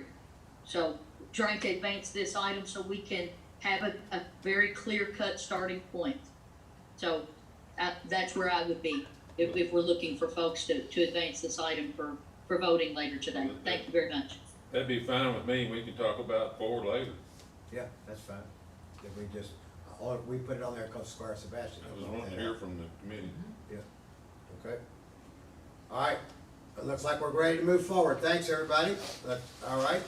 Good Okay, deal. so just to be clear, on the motion, to make sure everybody's on the same page, authorization to approve bringing 9 employees to the minimum pay grade and a 3% across the board compensation adjustment. And Starting July the 1st? that's what I was getting ready to say, effective July 1st. July 1st, okay. Now, Okay. 2 and 3. Does that, so do we need to accept the plan or just, all right, okay. Well, we're approving the plan. We're approving parts of it. Yeah, we've received the plan. Now we're going with 2 and 3. Next. We received the plan. Yeah, we'd already Yeah. done that. Okay, authorization to approve a housing contract for property located at 219 Steventown Lane at Lakeview Park. Charlie, this, it says that we have to renew this every year in May. This is for Delbert, I believe, right? Yes, sir, that's correct. Thanks, Court. Good evening. This is just a renewal, no changes. Okay. Any questions on that? Is that all right with you, Charlie? Oh, absolutely. Absolutely. He does a fantastic job. Okay. No changes. Okay, Squire Sebastian? I was just gonna say, it may have been 2 years ago, or maybe my first year on the court, sat down with our parks director, we sat down with our general counsel, and just went through this with a fine tooth comb. So I think it was thoroughly vetted then, and really no circumstances have changed, so I think our park director is, absolutely on top of this, he's out there every day. So I was just gonna add to that, because this was revised a couple of years ago to reflect what is occurring out there. Thank you very much. All right, Thank you. all right. The And he next- does have insurance. He does it, yeah, that's right, we had it. That was part of that a couple years ago. Thanks, Charlie. The next item is authorization to approve reappointments. One, Franklin County Planning and Zoning Commission, Charles Stewart, who actually I think is the chair right now, or gonna be the next chair. And then the Elkhorn Water District as well. So these are reappointments to the board. These are two good members that work very hard for those two boards. All right, Squire Tracy. One quick question. Can you tell me how long Mr. Stewart's been serving on the planning commission? I don't have it. I'd say about 12 years. He's been on a couple times, I know. Been on At there least. for a while. I think I've Maybe not reappointed. that long, but I've yeah, you've been there. reappointed him. You've been there a It's while. been between, it's been either 2 or 3 terms, probably maybe 3 terms. Okay, I had someone ask, that's why I asked. Okay, Yeah. thank you. Okay, and now Steve, I think Steve Micah's been on maybe 3 terms as well, on the board, on Elkhorn Water District. Correct, yeah. The next item is authorization to accept an audit report from the Franklin County Fiscal Court. Susan, and this was. It was discussed last court, and it was published shortly thereafter in the newspaper, so we're well on through this year and almost into the next one, so living in the past, the current, and the futures. Numbers. Any questions? Yeah, keep going, Answers? Susan. You got the rest of it. Okay, good. Amendment. This is the first reading. I'll start with what we just added. We did just add $200,000 of surplus to fund the sheriff's office vehicles. I assume those will be coming in before June 30th, so hopefully that'll work out. Even if it doesn't, we have our budget in place, constructed with this, with the approval of the Department for Local Government to do these things by June 30th. Same thing with LGEA. We don't have enough money budgeted. We didn't budget any surplus from LGA funds this year, so we're using some of those carryover funds. We had that LGA hearing this afternoon, or the county road aid hearing, in the use of LGA funds, which are restricted. So we'll have about $300,000 just in that fund, so we certainly have adequate reserves to carry forward to make up for this equipment. Again, we're not sure it's going to come in by 6:30, but we want to be in position that accounting wise and audit wise that we can accomplish these transactions for the year end. Susan, Squire Moore has a question. Well, Okay. I could have waited. When you get Go to ahead. when you get to the tourism and fine arts, could that be taken from ARPA since COVID is the culprit here? What I'm representing here is what monies we've already received. This is tax money. We just handle, the fiscal court is the recipient and the dispersing agent for the tax money for 2 other entities. One is the Tourism Commission, and the other is on behalf of the revenue bond for the Fine Arts Center. But we're not making up we're not making up the shortfall? No, this is not, this is money we're handling and we're turning around. Okay. It's complete pass-through. And the issue was, Squire Moore, when we did the budget last year for 2022, we still weren't sure where we were going to be, and our money handle was very low. So I left that money handle low, and I now that we've taken in the full 4 quarters, we have the exact amount that we've handled, and I can in Department for Local Government, they asked me at the last quarterly report, they said, your budget's way out of whack on tourism, so let's get it fixed. So that's what we're doing. This is tax money that doesn't belong to fiscal court. We're just the pass-through agent. Okay. Okay. That That makes, Yeah. Yeah, Yeah, I yes. thought we were But- making up for a shortfall. That's better. No, news. sir, not at all. No, sir. No, sir, not at all. Now, the final item, deserves some explanation. This is the second arm of the grant for the federal money that the county has been awarded. We have not yet received the money.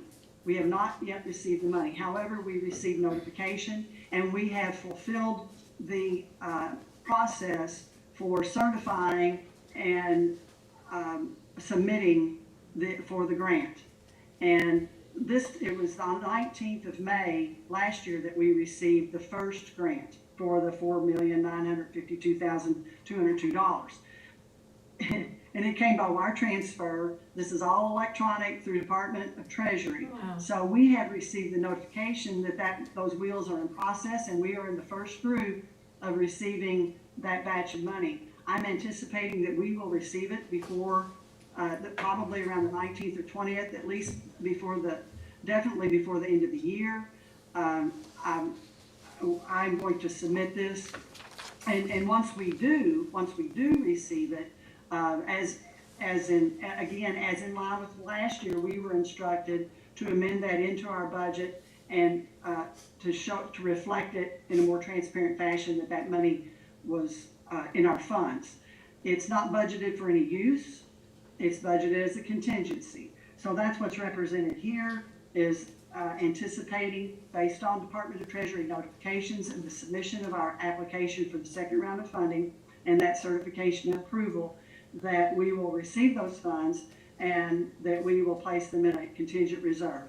And also, if Department for Local Government, I wanted to go ahead and get this amendment started again because we have so few meetings left, and they're going to be, it requires their approval. So our next meeting isn't until June 1st.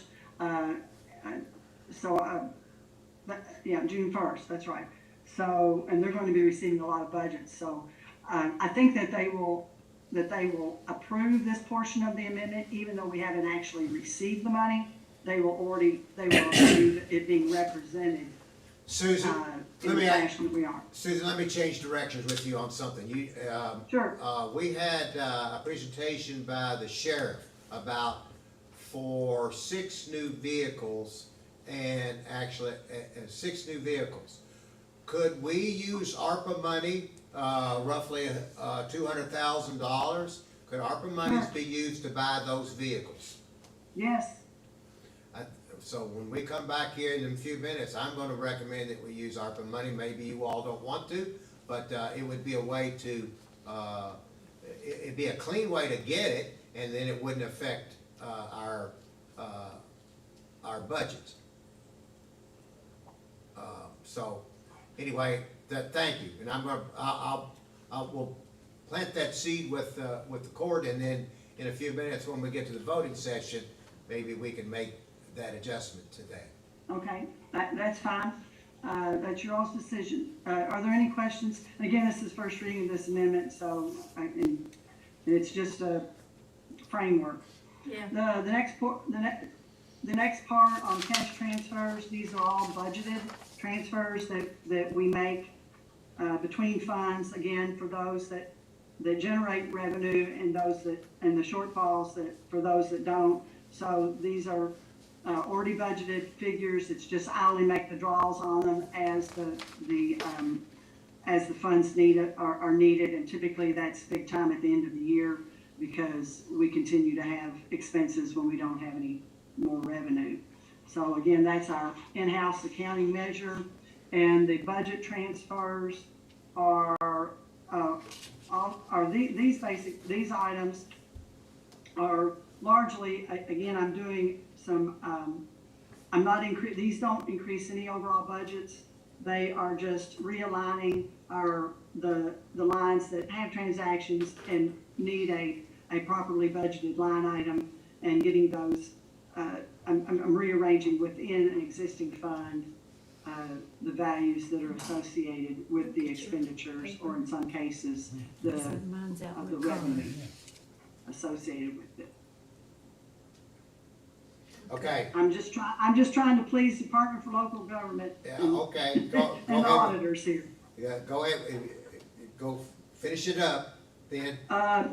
Well, there's nothing really else to say. I've told you the most important thing is that we're probably going to get the American Rescue Plan money and hopefully within a couple of weeks. Also, John mentioned about the county road aid being up, and I just got notification municipal road aid's up, so I'll be adjusting representation of our fiscal year 2023 budget to represent another $40,000 in municipal road aid funds. All right. Any questions for Susan? Thank you, Susan, for your reports. Okay, it is 8:12. That concludes the work session. We're gonna go use the restroom. We'll give 5 minutes. At 8:17, we'll come back and do the voting session. So let's have a 5-minute recess. Thank you.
Okay. Good evening, everybody. This is the Fiscal Court special meeting, video teleconference notice for May 11th, 2022. Sorry, I wasn't sure needed to say that or not, but I did. And we welcome you all. This is the Franklin County Fiscal Court, and we are going to go into our voting session. So clerk, will you start us by calling the roll? Yes, sir. Squire Sebastian, Here. Squire Blackburn, Present. Squire Muller, Present. Squire Tracy, Here. Squire Booth, Present. Squire Moore, Here. Judge Wells. Here. First item on the agenda is authorization for approval of minutes from our regular meeting of April the 22nd, 2022. So moved. Second. Okay. Call the roll? Squire Sebastian, Yes. Squire Blackburn, Yes. Squire Muller, Yes. Squire Tracy, Yes. Squire Booth, Yes. Squire Moore, Yes. Judge Wells. Yes. Next item is authorization for approval of the minutes from our special meeting of April 26, 2022. So moved. So moved. Second. All right. Call the roll? Squire Sebastian, Yes. Squire Blackburn, Yes. Squire Muller, Yes. Squire Tracy, Yes. Squire Booth, Yes. Squire Moore, Yes. Judge Wells. Yes. Next item is authorization to receive the county clerk's quarterly report for 3 months ending March 31st, 2022. So moved. Second. Okay, who? Muller, okay. Right. Squire Sebastian, Yes. Squire Blackburn, Yes. Squire Muller, Yes. Squire Tracy, Yes. Squire Booth, Yes. Squire Moore, Yes. Judge Wells. Yes.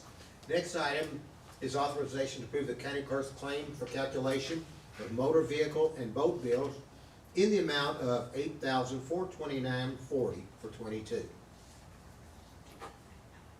So moved. Second.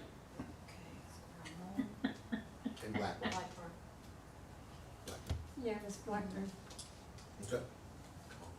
Squire Sebastian, Yes. Squire Blackburn, Yes. Squire Muller, Yes. Squire Tracy, Yes. Squire Booth, Yes. Squire Moore, Yes. Judge Wells. Yes. The next item is second reading and approval of an ordinance of the Franklin County, Kentucky Fiscal Court approving the execution of a local development area agreement relating to the establishment and implementation of a local development area tax increment financing district known as the Paddocks of Frankfort Local Development Area within the city of Frankfort, Kentucky. So moved. Second. Okay, sorry about that. Squire Sebastian, Well, I have to say that I'm very happy to hear about the federal traffic survey and the stormwater runoff abatement plans, of which, I've expressed constituent concerns from the beginning of the project, and certainly on multiple occasions. But with that, and hearing what we've heard each time those questions have been asked, I'm a yes. Squire Blackburn, I want to echo Squire Sebastian's comments.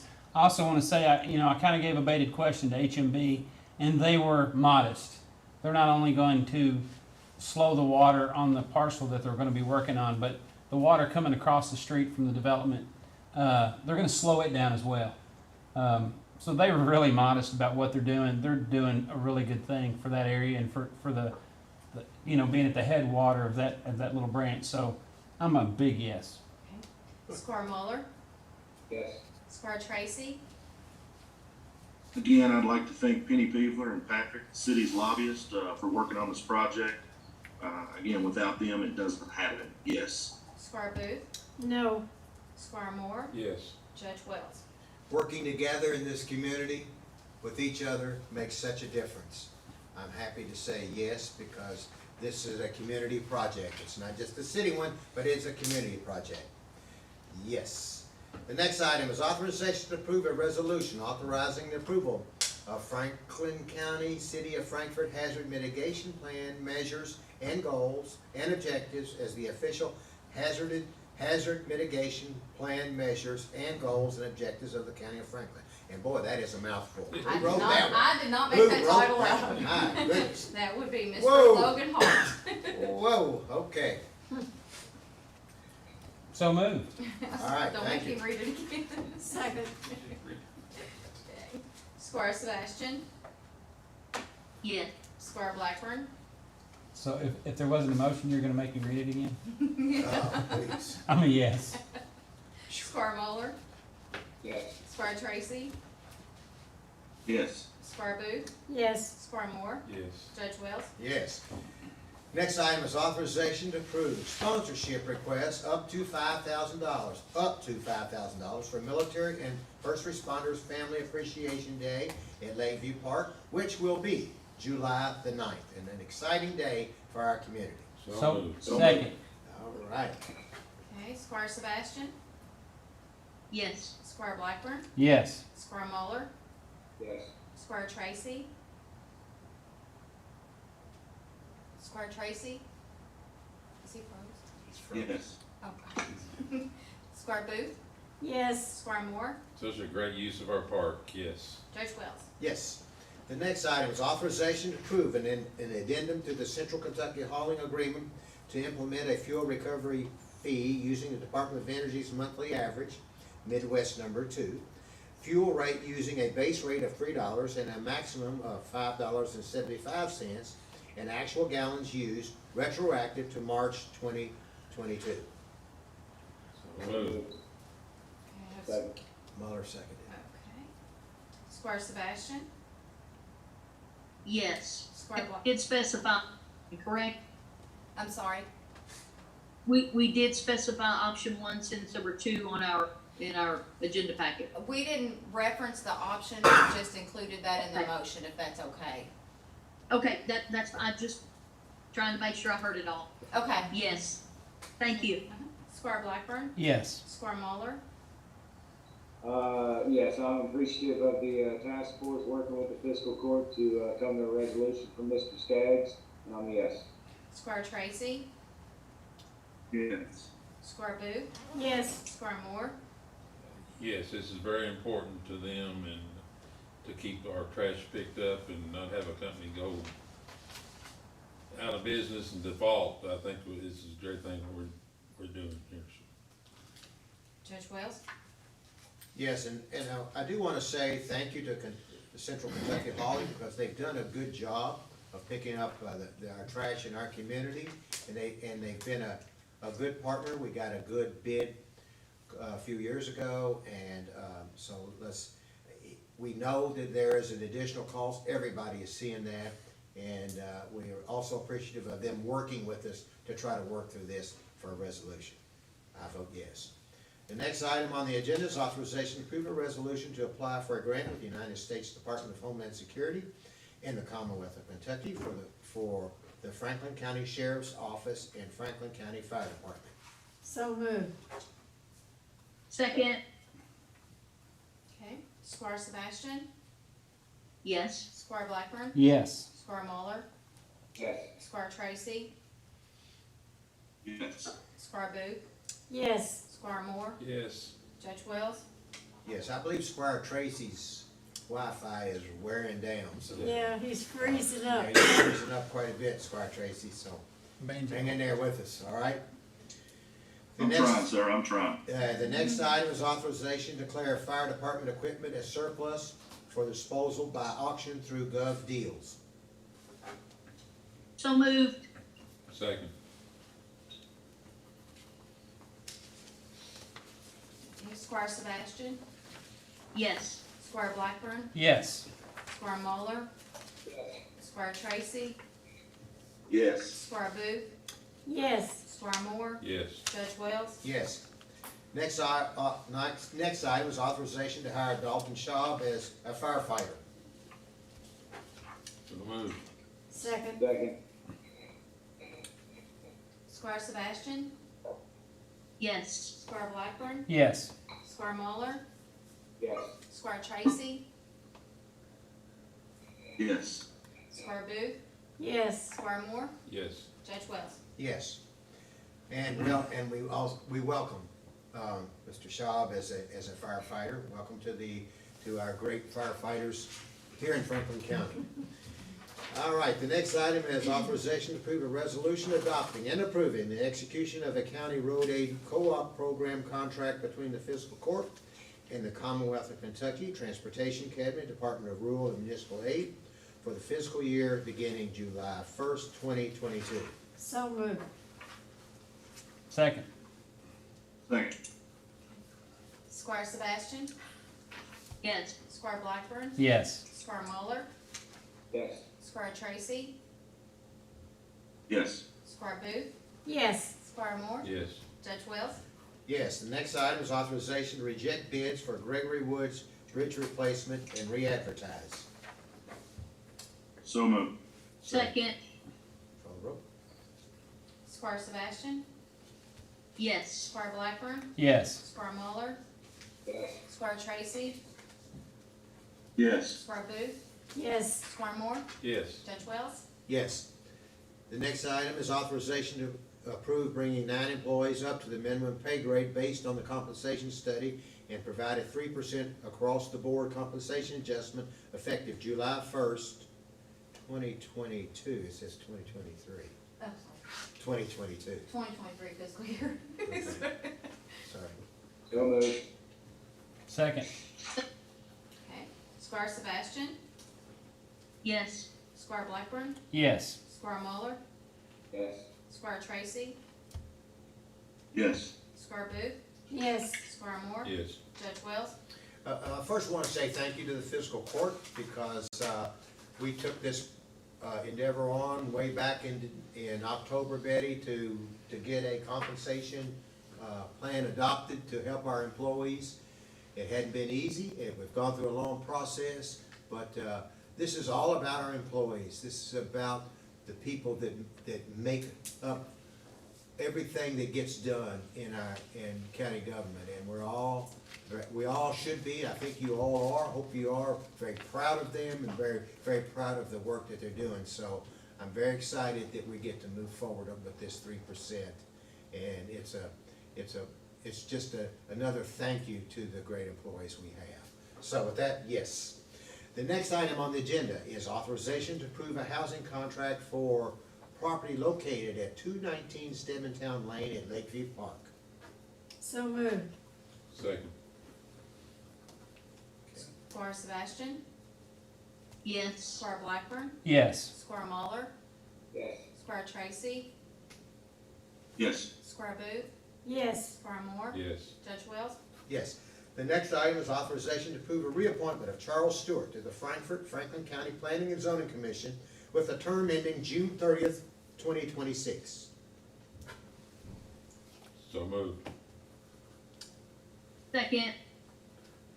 Call the roll. Squire Sebastian, Yes. Squire Blackburn, Yes. Squire Muller, Yes. Squire Tracy, Yes. Squire Booth, Yes. Squire Moore, Yes. Judge Wells. Yes, and thank you to Mr. Stewart for serving.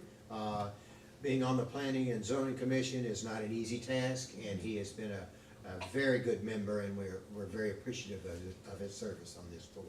The next item is authorization to approve a reappointment of Steve Micah to the Elkhorn Water District with a term ending June 30th, 2026. So moved. Second. Okay, Squire Sebastian, Yes. Squire Blackburn, Yes. Squire Muller, Yes. Squire Tracy, Yes. Squire Booth, Yes. Squire Moore, Yes. Judge Wells. Yes, and I want to thank Mr. Micah for serving on the Elkhorn Water District Board. He's been a very good member as well, and a very valuable asset in helping move that water district forward. So thank you, Mr. Micah, for serving. The next item on the agenda is authorization to accept the audit report for Franklin County Fiscal Court for the fiscal year ending June 30th, 2021. So moved.